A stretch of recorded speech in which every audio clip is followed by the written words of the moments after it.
దగాపడ్డ తెలంగాణ కదా మీ పుస్తకం. అదే దిక్సూచి తెలంగాణ ఉద్యమానికి ఒక రకంగా.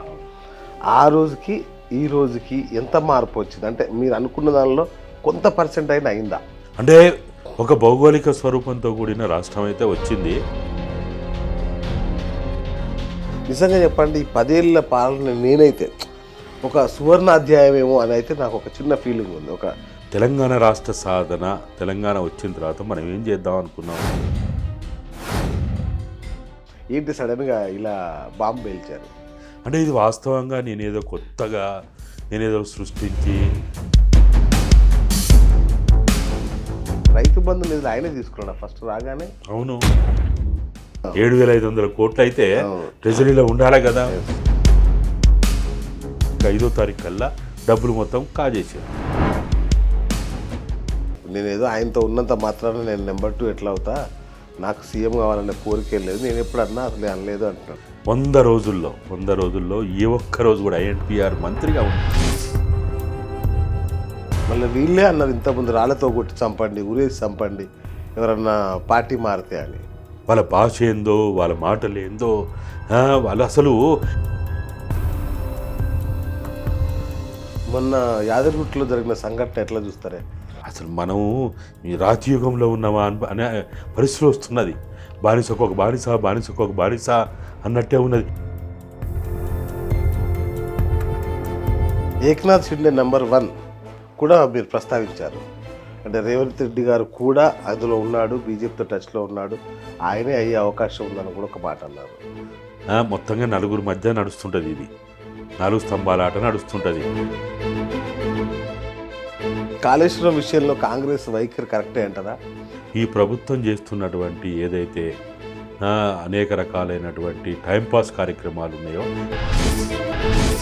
ఆగస్టు తర్వాత ఏ పార్టీ సరిహద్దుల్లో ఎవరు ముఖ్యమంత్రిగా ఉంటారు? వాళ్ళకు ఉన్నటువంటి ఆలోచన ప్రకారము ఫస్ట్ ప్రయారిటీ. ఈ 100 రోజుల పరిపాలనలో 100 మార్కులు వాళ్ళకి వేయాల్సి వస్తే మీరు ఎన్ని మార్కులు వేస్తారు? ప్రభుత్వం మారింది కానీ పాలనా వ్యవస్థలో మార్పు రాలేదు.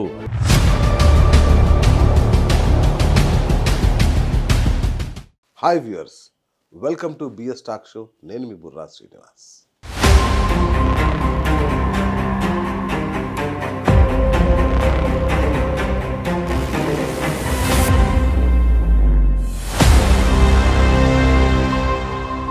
ఇప్పుడు మనం గాదె ఇన్నయ్య గారి దగ్గర ఉన్నాం. పరిచయం అక్కర్లేని పేరు.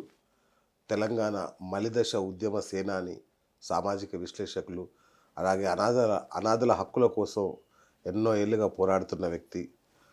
మరి ఆయన తాజాగా తెలంగాణ ఏక్నాథ్ షిండేని ప్రపంచానికి పరిచయం చేశారు. అలా వార్తల్లోకి వచ్చారు మళ్ళీ చాలా రోజుల తర్వాత.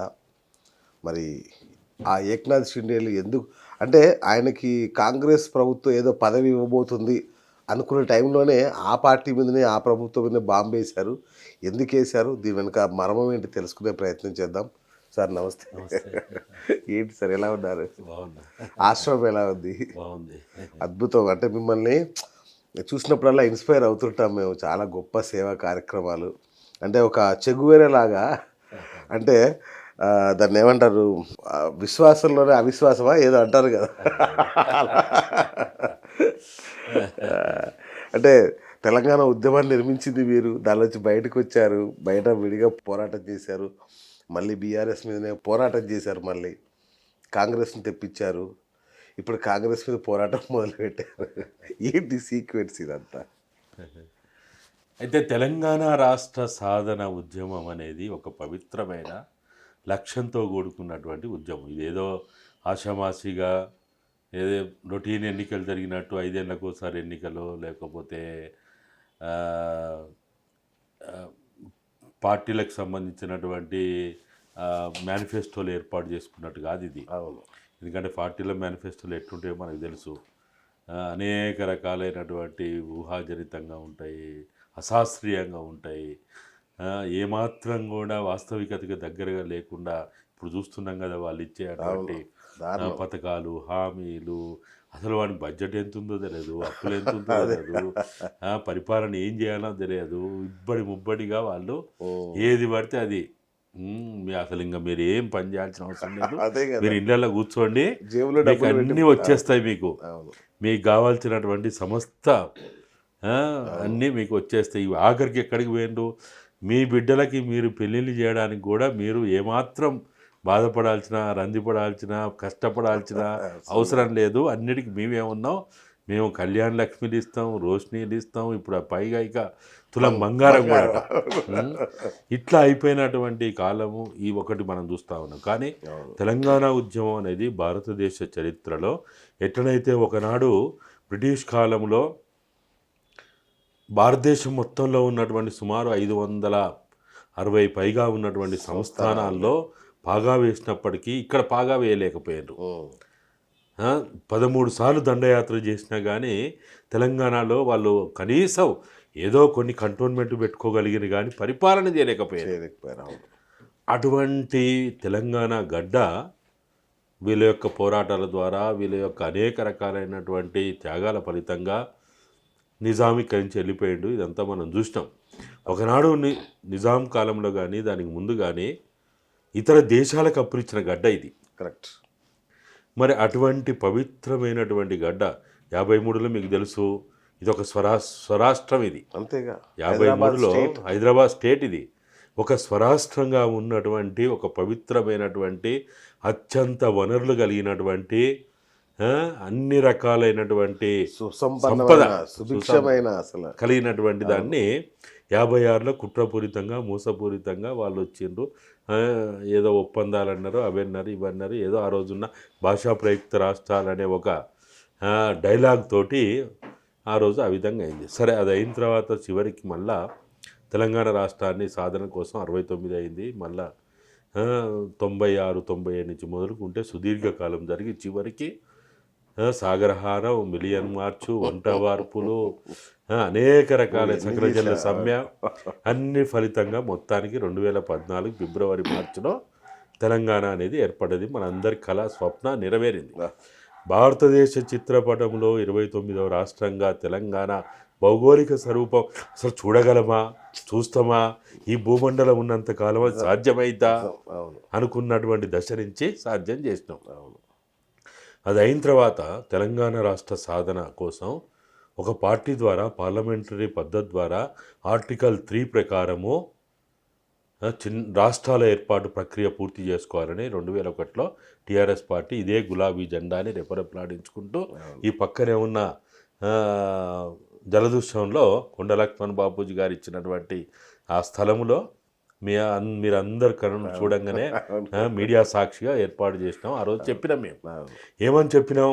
తెలంగాణ రాష్ట్ర సాధన త్యాగాల పునాదుల మీద జరుగుతుంది. తెలంగాణ రాష్ట్ర సాధించిన తర్వాత భారతదేశంలో ఏ రాష్ట్రంలో లేనన్ని పెనుమార్పులు తీసుకొచ్చి సుపరిపాలన అందిస్తామని చెప్పినాం. దాంట్లో ప్రధానంగా చెప్పింది 5 అంశాలు. ఒకటి, విద్యారంగంలో సమూలమైన మార్పులు తెస్తా ఉన్నాం, వైద్య రంగంలో సమూలమైన మార్పులు తెస్తా ఉన్నాం, ఉపాధి రంగాన్ని చట్టబద్ధం చేసి నియంత్రణ చేసి ఉపాధి రంగాన్ని బలోపేతం చేస్తామని చెప్పినాం. 4వది, తెలంగాణ సంపద కొన్ని వందల వేల సంవత్సరాలుగా మన పూర్వీకులు ఏదైతే కాపాడుకుంటూ మనకి గొప్ప సంపదనిచ్చిండో దాన్ని మనం కూడా వినియోగించుకొని మళ్ళీ భవిష్యత్ తరాలకి అందించేటువంటి ఒక బృహత్తరమైన ప్రణాళిక ఏర్పాటు చేసుకోవాలని అదొకటి చెప్పినాం. ఇక 5వది సెల్ఫ్ రెస్పెక్ట్, ఆత్మగౌరవం. ఆత్మగౌరవంతో కూడినటువంటి పాలన ఉంటుంది, ఆత్మగౌరవంతో కూడినటువంటి సుపరిపాలన అందిస్తామని చెప్పినాం. ఈ 5 అంశాలు చెప్పినాం. అసలు చాలామంది ఏమనుకుంటారంటే నీళ్లు, నిధులు, నియామకాల కోసం అని తెలంగాణ అంటారు, కానీ కాదది. అసలు అది ఒక బోగస్ నినాదం. 2005 తర్వాత వచ్చినటువంటి నినాదం అది.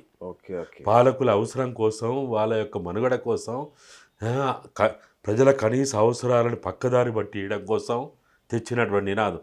అసలు ఈ తెలంగాణ లాంటి ప్రాంతంలో సుమారు దగ్గర 68% ప్రజలకి ఎకరం పట్టా భూమి కలిగినటువంటి ప్రజలు లేరు, కుటుంబాలు లేవు. కరెక్ట్. ఏమైనా ఉంటే చెరువు శిఖం భూములో లేకపోతే సీలింగ్ భూములో, మాన్యాలో గవే ఉన్నాయి.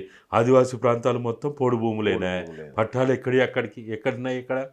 కాబట్టి ఈ మొత్తంగా కూడా మనం ఆలోచించిన నేపథ్యంలో తెలంగాణ రాష్ట్రం సాధించుకున్న తర్వాత ఈ విధంగా చేయాలనుకున్నాం. మనం మీ అందరు చూసిండ్రు 2014 జూన్ 2వ తారీఖు రాష్ట్ర అవతరణ జరిగిన తర్వాత 15 సంవత్సరాల కాలంలో ఏం జరిగిందో మనందరమే సాక్ష్యం. నిజాం కాలం నాటి పాలనకి మనం సాక్ష్యం కాదు కానీ రైట్. నాకు ఇది చెప్పండి, దగాపడ్డ తెలంగాణ కదా మీ పుస్తకం. అవును. అదే దిక్సూచి తెలంగాణ ఉద్యమానికి ఒక రకంగా. అవును. ఆ రోజుకి ఈ రోజుకి ఎంత మార్పు వచ్చింది? అంటే మీరు అనుకున్న దానిలో కొంత పర్సెంట్ అయినా అయిందా? అంటే ఒక భౌగోళిక స్వరూపంతో కూడిన రాష్ట్రం అయితే వచ్చింది. అయితే దాంట్లో ప్రధానంగా ఏంటంటే మీరు అన్న దాంట్లో ఆ రోజు విద్యారంగం, వైద్య రంగం, రవాణా రంగం, పారిశ్రామిక రంగం, వ్యవసాయ రంగం, అనేక రంగాలకు ఈవెన్ పత్రికా రంగం, అన్ని రంగాలది.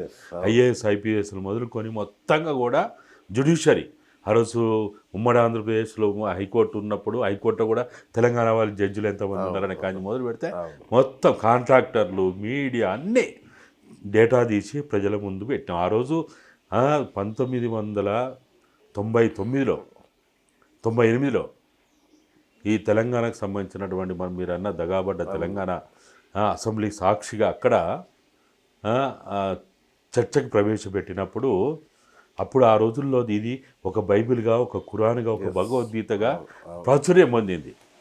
అంటే ఆధారాలతో కూడినటువంటి వాస్తవిక చరిత్రని కళ్ళ ముందు పెట్టినాం. ఇక దీన్ని కాదని దమ్ము ధైర్యం ఎవరికి లేదనే కాడికి వచ్చింది. ఆ రకంగా పునాదులు వేయబడినటువంటి తెలంగాణ ఉద్యమ రాష్ట్ర సాధన ఆ ప్రక్రియ 2001లో మేము సరే ఏదేమున్నా రాజకీయ నాయకుల ప్రవేశం ఉండాలి, రాజకీయ నాయకుల యొక్క వాళ్ళతో ప్రయాణం చేసుకుంటూ రాష్ట్రాన్ని సాధించాలనే క్రమంలో 99లో కేసీఆర్, అంటే ఆ రోజు కల్వకుంట్ల చంద్రశేఖరరావు, కేసీఆర్ కాదు, ఆయన నాకు ఫోన్ చేయడం, నేను పోవడం, మాట్లాడడం ఇదంతా జరిగింది. సరే తెలంగాణ రాష్ట్ర సమితి పేరు నామకరణ నేనే చేసిన, గులాబీ జెండా నేనే నిర్ణయించిన. ఈ చేసిన తర్వాత పార్టీ ఆవిర్భావం జరిగి మీరు ప్రధాన కార్యదర్శి కదా మీరు. ఈ జలదృశ్యంలో కార్యాలయాన్ని నా చేతితోటే కేసీఆర్ ఇచ్చినటువంటి సీజర్తో నేనే రిబ్బన్ కట్ చేసిన. మీరు అన్నట్టు తేడా ఏంటిదంటే తేడా పెద్దగా ఏం లేదు. ఆంధ్ర పాలకులు పోయిన తెలంగాణ పాలకులు వచ్చారు, తేడా కదే. బుగ్గకారులు మారవచ్చు, క్వార్టర్లు మారవచ్చు, కార్యాలయాలు మారవచ్చు. సరే అప్పటికే ప్రగతి భవన్ ఉందనుకో, ప్రగతి భవన్లో ఏమైనా గదులు పెరగవచ్చు, ఏమైనా అవి కావచ్చు, కానీ పెద్దగానైతే అప్పటికి ఇప్పటికీ పాలకుల్లో మార్పు వచ్చింది కానీ పరిపాలనలో మార్పు రాలే. ఎప్పుడు కూడా ఏ ప్రభుత్వాలైనా మారినప్పుడు ప్రభుత్వాలు మారడం, ముఖ్యమంత్రులు మారడం, ప్రధానమంత్రులు మారడం, క్యాబినెట్ మారడం, ఎమ్మెల్యేలు ఎంపీలు మారడం కాదు ప్రజలకు కావాల్సింది. ప్రజలకు కావాల్సింది పాలనలో మార్పు రావాలి. ప్రభుత్వాలు మారితే ఏమొస్తుంది? ప్రభుత్వాలు మారితే ఒక రైతుకి, ఒక కూలీకి, ఒక కార్మికునికి వాళ్ళకి వచ్చేది ఏమున్నది ఆడ? కానీ ఒక్క మాట చెప్పండి, అంటే మీ స్నేహితుడు, మీరు పెట్టిన పార్టీ, మీరందరూ కలిసి చేసిన పార్టీ, నిజంగా చెప్పండి ఈ 10 ఏళ్ళ పాలన నేనైతే అంటే గతంతో పోల్చుకుంటే నా చిన్నప్పటి నుంచి చూసిన తెలంగాణ కంటే ఒక సువర్ణ అధ్యాయం ఏమో అని అయితే నాకు ఒక చిన్న ఫీలింగ్ ఉంది, ఒక జర్నలిస్ట్గా, ఉద్యమకారుడిగా. మీకు అట్లాంటిది ఏం లేదా? అంటే సువర్ణ అంటే వాళ్ళు సరే అంటే గతంతో పోల్చినప్పుడు వాళ్ళేమో బంగారు తెలంగాణ అన్నారు, మీరేమో సువర్ణ అంటారు. వాళ్ళు గోల్డ్ అన్నారు, మీరు సిల్వర్ అంటారు. అయితే ఇది సిల్వర్ కాలే, గోల్డ్ కూడా కాలే. ఎప్పుడైతుంది తెలంగాణ రాష్ట్ర సాధన, తెలంగాణ వచ్చిన తర్వాత మనం ఏం చేద్దాం అనుకున్నాం? విద్యారంగంలో సమూలమైన మార్పులు తెస్తా ఉన్నాం, వైద్య రంగంలో సమూలమైన మార్పులు తెస్తా ఉన్నాం, ఉపాధి రంగాన్ని క్రమబద్ధీకరణ చేసి చట్టబద్ధం చేసి అందరికి కూడా వాళ్ళకొక సెక్యూర్డ్ గ్యారంటీతో కూడినటువంటి ఉపాధి రంగం ఏర్పాటు చేస్తాను. సరే భూమి సంపద కాపాడడం ఉన్నది, సెల్ఫ్ రెస్పెక్ట్ ఉన్నది. సరే విద్యారంగమే తీసుకుందాం. విద్యారంగంలో ఏం మార్పు వచ్చింది చెప్పండి మీరు? ఏమైనా మార్పు వచ్చిందా? అంటే గురుకులాలు కానీ ఇవి కొంత మార్పు వచ్చిందేమో అన్న, పల్లెల్లో గురుకులాల ద్వారా మంచి మార్పు. అంటే 1000కి పైగా గురుకులాలు పెట్టారు కదా కొత్తగా. మొత్తంగా వాళ్ళు మూసేసిన స్కూళ్ళతో పోలిస్తే మూసేయబడ్డ స్కూళ్ళల్లో ఏ అడ్మిషన్లు అయితే విద్యార్థుల సంఖ్య ఉండేది దాంతో పోలిస్తే 10% గురుకులాల్లో. సరే అసలు మీతో పెట్టుకోలేదు ఈ విషయంలో కానీ. రైట్, తాజా విషయాలు మాట్లాడకూడదు. తాజా సంచలనం ఏంటి? సడన్గా ఇలా బాంబు పేల్చారు. అంటే ఇది వాస్తవంగా నేనేదో కొత్తగా నేనేదో సృష్టించి ప్రయోగం చేసింది అయితే కాదు. ఓకే. నేను ఏదో కూర్చొని ఇట్లా రూమ్లో కూర్చొని ఆ, బాంబుకు కావాల్సినటువంటి మొత్తం రసాయనిక పదార్థాలు తెచ్చి మొత్తం చుట్టి చేసి బాంబేసింది అయితే కాదు. రైట్. ఎన్నికలకు ముందే ఓకే. అంటే పొంగులేటి శ్రీనివాసరెడ్డి కాంగ్రెస్ పార్టీలోకి ప్రవేశానికంటే ముందే దీనికి సంబంధించినటువంటి అనేక రకాలైనటువంటి సుమారు 8 నెలల కాలం మీరు అందరు చూసిండ్రు. ఆయన తాత్సారం చేసి మనం ఒక్క అంశాన్ని ప్రాతిపదిక తీసుకుందాం, మిగతా అన్ని పక్కన పెడదాం. రైట్. ఆయన కాంగ్రెస్లోకి ఎందుకు చేరిండు, చేరినప్పుడు ఏం చెప్పిండు? నెంబర్ 1, బీజేపీ ఎందుకు వద్దనడానికి ఆయన చెప్పిన కారణాలు ఏంటి? ఇదే ప్రధాన చర్చ. ఓకే. ఆయన బీజేపీ ఎందుకు వద్దన్నాడు? నా కోరిక, నా పగ, నా ఆశయం నెరవేరడానికి బీజేపీ పార్టీ ద్వారా నేను నా కోరికని, నా పగను, నా ఆశయాన్ని నేను తీర్చుకోలేను. కేటీఆర్ ప్రభుత్వాన్ని దించాలంటే బీజేపీతో సాధ్యం కాదు. ఓకే. అది నేను అనేక రకాలైనటువంటి సర్వేలు చేయించుకున్నా, అనేక మందితోటి మాట్లాడినా, అనేక మందితోటి నాకు ఇచ్చిన సలహాలు సూచనల ప్రకారము బీజేపీతోటి సాధ్యం కాదు. కేటీఆర్ దుర్మార్గమైన అవినీతిపరమైనటువంటి ప్రభుత్వాన్ని, కుటుంబ పాలన అంతమొందించాలంటే దాంతో సాధ్యం కాదు. మరి కాంగ్రెస్ తోటి సాధ్యమని అనుకున్నప్పుడు ఆ రోజు ఉన్నటువంటి జాతీయ అధ్యక్షుడైన ఖర్గే గారు గొప్పోళ్ళనో, రాహుల్ గాంధీ గొప్పోళ్ళనో, సోనియా గాంధీ గారు గొప్పోళ్ళనో, ప్రియాంక గాంధీ గారు గొప్పోళ్ళనో, లేకపోతే ఆ పార్టీ గొప్పదనో చేరుతున్నా అని చెప్పలే. నా పగ తీర్చుకోవడానికి, నా కోరిక తీర్చుకోవడానికి, ఈ ప్రభుత్వాన్ని దించడానికి మాత్రమే నేను కాంగ్రెస్ పార్టీని ఎంచుకోవాల్సిన పరిస్థితి వచ్చిందని ఆయన తాత్సారం చేసి బ్రేక్ఫాస్ట్ మీటింగ్లు అయినాయా, లంచ్ మీటింగ్లు అయినాయా, డిన్నర్ మీటింగ్లు అయినాయా, అర్ధరాత్రి మీటింగ్లు అయినాయా, ఖమ్మంలో అయినాయా, హైదరాబాద్లో జూబ్లీ హిల్స్లో ఎన్నో చోట్ల అయినాయా, ఫామ్ హౌజుల్లో అయినాయా, ఆఖరికి మహబూబ్ నగర్లో, జూపెల్లి ఆ ప్రాంతాల్లో, వనపర్తి ప్రాంతంలో ఆ ప్రాంతాల్లో కూడా అయినాయా. ఇట్లా చేసి మొత్తంగా కూడా బీజేపీలో చేరకపోవడానికి మోడీ ప్రభుత్వం మంచిది కాదనో, అమిత్ షా గారు దొంగనో, లేకపోతే బందిపోటనో, నరహంతకులనో, లేకపోతే రక్తపాతం సృష్టించిన మోడీ అమిత్ షాల గుజరాత్ ఇక్కడ మనకు పనికిరాదనో ఇవన్నీ చెప్పలే. ఆయన ఒక్కటి చెప్పిండు చాలా సందర్భాల్లో, ఈ ప్రభుత్వాన్ని, ఈ కుటుంబ పాలన, కోటరీ పాలన దించడానికి బీజేపీ సరిపోదు. కాబట్టి అది పూర్తి చేసుకున్న తర్వాత నేను సెకండ్ హాఫ్లో ఇంటర్వ్యూల తర్వాత మీతోటి మీరు చెప్పినట్టుగా ఏం చేయాలో అవన్నీ చేస్తామని ఆ రోజే జరిగినటువంటి అనేక రకాల, అప్పుడు వాళ్ళకు చేరికల కమిటీ ఉండే, ఎవరు ఈటల రాజేంద్ర నాయకత్వంలో. ఆయన ఇంటికి ఖమ్మంకు పోనోళ్ళు కానీ, జూబ్లీస్, బంజారాహిల్స్ పూర్వలు ఎవరన్నారా, బీజేపీకి సంబంధించిన, ఆర్ఎస్ఎస్ సంబంధించిన ఇన్ఛార్జ్తో పాటు అనేక మంది ఆయన దగ్గరికి పోయిండు, మంత్రాలు చేసిండు, చర్చలు చేసిండు, ఒప్పించడం ప్రయత్నాలు చేసినా ఆఖరికి ఆయన చెప్పిందల్లా ఇప్పుడు నేను చెప్పేది వినండి, తర్వాత మీరు చెప్పేది వింటా అని చెప్పి ఆ రోజు జరిగింది. సరే, ఏదేమైనా మాకు కూడా ఏంటంటే, మూడవసారి ముఖ్యమంత్రి కేసీఆర్ లేకపోతే ఈ కోటరీ వస్తే మనం ఇంకా తీవ్రమైన నష్టానికి గురవుతాం, కష్టాల పాలవుతాం, అవినీతి పెరుగుతుంది, అక్రమాలు పెరుగుతాయి, సంపద నాశనం అవుతుంది అనే ఆలోచనతోటి మేము ఆ రోజు కాంగ్రెస్ పార్టీ, ఈయనే కాదు, ఈయన లాంటి అనేక మందిని కూడా బీజేపీలోని అనేక మందితో మాట్లాడినాం. కాంగ్రెస్ పార్టీకి రావడానికి కూడా మేము అందరం ప్రయత్నాలు చేసినాం. చాలా ఢిల్లీలో చేసినాం, ఇక్కడ చేసినాం, వాళ్ళ ఇళ్ళకి పోయినాం, ఫోన్లు చేసినాం, సామధాన భేద దండోపాయాలన్నీ ఉపయోగించినాం. ఆ విధంగా ఆ రోజు సరే మాలాంటి వాళ్ళు అనేక మంది చెప్పడం వల్ల మొత్తానికైతే ఆయన కాంగ్రెస్లోకి వచ్చిన అయిపోయింది. సరే, అనుకున్నట్టు ఆయన పగ తీరింది, కసి తీరింది, కోపం తీరింది, ఆయన ఆశయం నెరవేరింది, ఇవన్నీ అయిన తర్వాత సరే వాళ్ళు డిసెంబర్ 7వ తేదీ నాడు ప్రమాణ స్వీకారం చేసినారు. తర్వాత మంత్రులు కేటాయింపబడ్డాయి. ఇవన్నీ అయిపోయిన తర్వాత సరే వాళ్ళు ఏదో 100 రోజుల పాలన అని వాళ్ళు పెట్టుకున్నారు. 100 రోజుల పాలనలో వీళ్ళు చేయాల్సిన పని అంతా ఏంది? ప్రజలకి సుపరిపాలన అందించడానికి, గత ప్రభుత్వం చేసిన పొరపాట్లను లేకుండా మెరుగైన పాలన అందించడానికి ప్రయత్నాలు చేయాలి. చేసే క్రమంలో ఆయన అనేక సందర్భాల్లో ఆగుతలేదు. ఆయనకి ఇంటర్వ్యూలు అయిపోయింది కదా, ఫస్ట్ హాఫ్ అయిపోయింది కదా, ఇక ఆగుతలేదు కదా. ఆయన ఎక్కడ పడితే అక్కడ ఫస్ట్ ఏమో నేనే నెంబర్ 2 అంటాడు అన్నాడు. అదొకటి. దాని తర్వాత సన్నిహితుల దగ్గర, హితుల దగ్గర, అక్కడిక్కడ చిట్ చాట్లో నేను ఏదో ఒక రోజు ఈ రాష్ట్రానికి ముఖ్యమంత్రి అయి తీరుతానంటాడు. ఓహోహోహో. ఇది ఆయన చెప్పిన స్టేట్మెంట్ ఇది. రైట్. ఇంకొకటి, రైతు బంధు నిధులు ఆయనే తీసుకున్నాడు ఫస్ట్ రాగానే. అవును.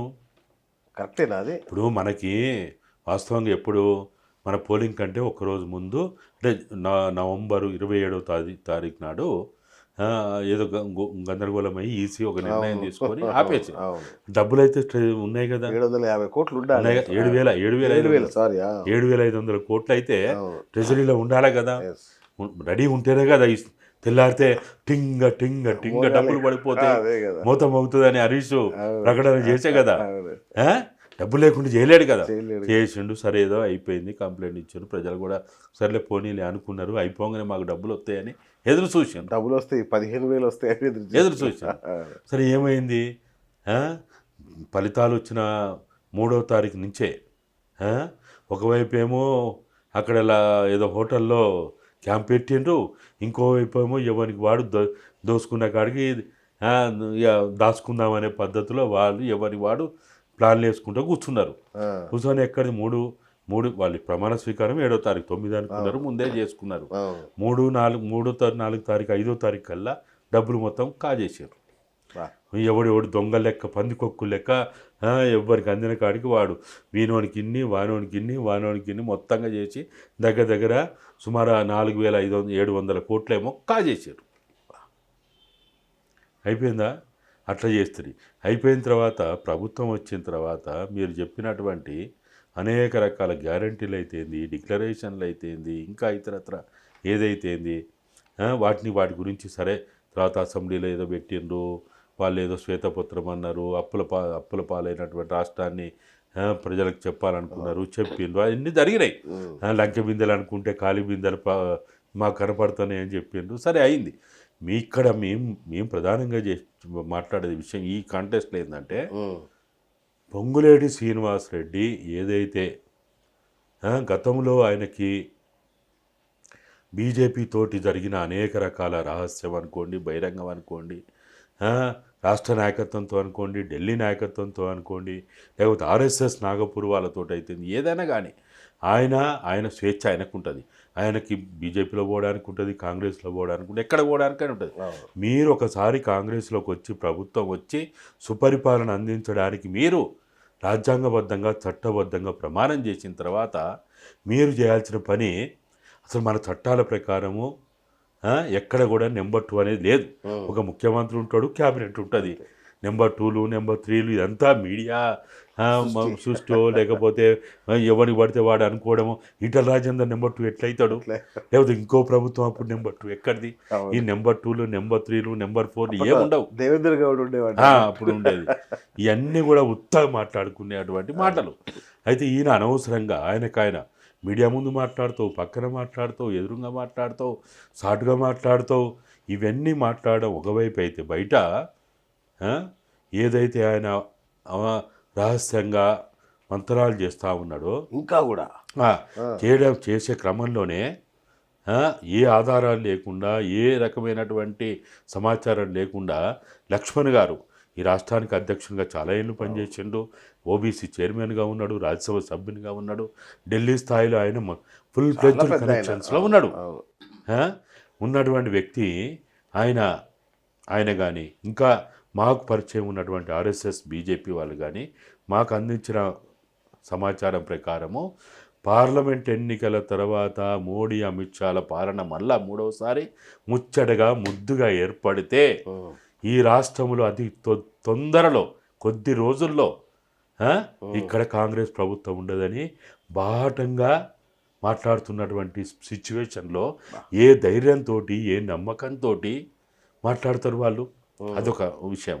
రెండో విషయము, మాకున్న సమాచారం ప్రకారం, అవగాహన ప్రకారం, మాకున్నటువంటి అనేక రకాలైనటువంటి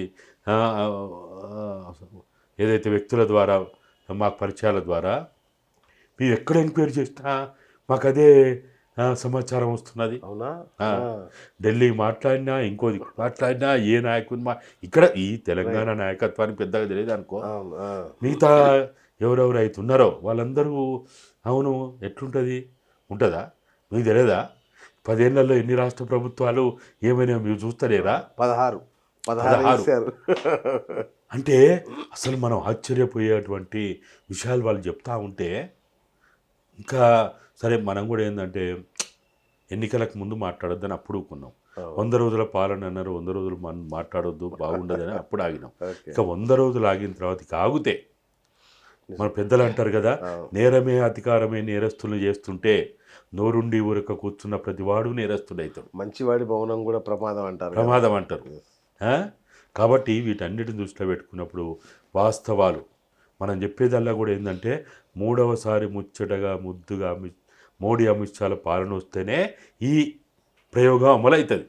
ఓకే, రాలేదనుకో ఎవరికి వాడు మళ్ళా పోయి రాహుల్ గాంధీ జపం చేస్తారు, మళ్ళీ పాలాభిషేకాలు చేస్తారు, ఏమైనా చిన్న చిన్న ఏమైనా ఉంటే కూడా కప్పని చెల్లించుకొని మాఫీ చేసుకుంటారు. అంతే, అది ఉంటుంది. అది కానీ ఇప్పుడున్న భారతదేశంలో పరిస్థితి చూస్తూ ఉంటే అదేమీ పెద్ద ఆశ్చర్యజనక కనపడతలేదు.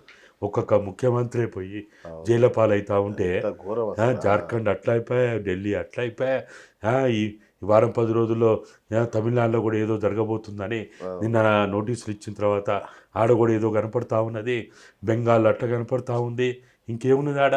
సరే ఆంధ్రప్రదేశ్ అయితే అది పెద్ద లెక్కలేదు. అసలు అది సరెండర్ అయ్యాడు ఎప్పుడు.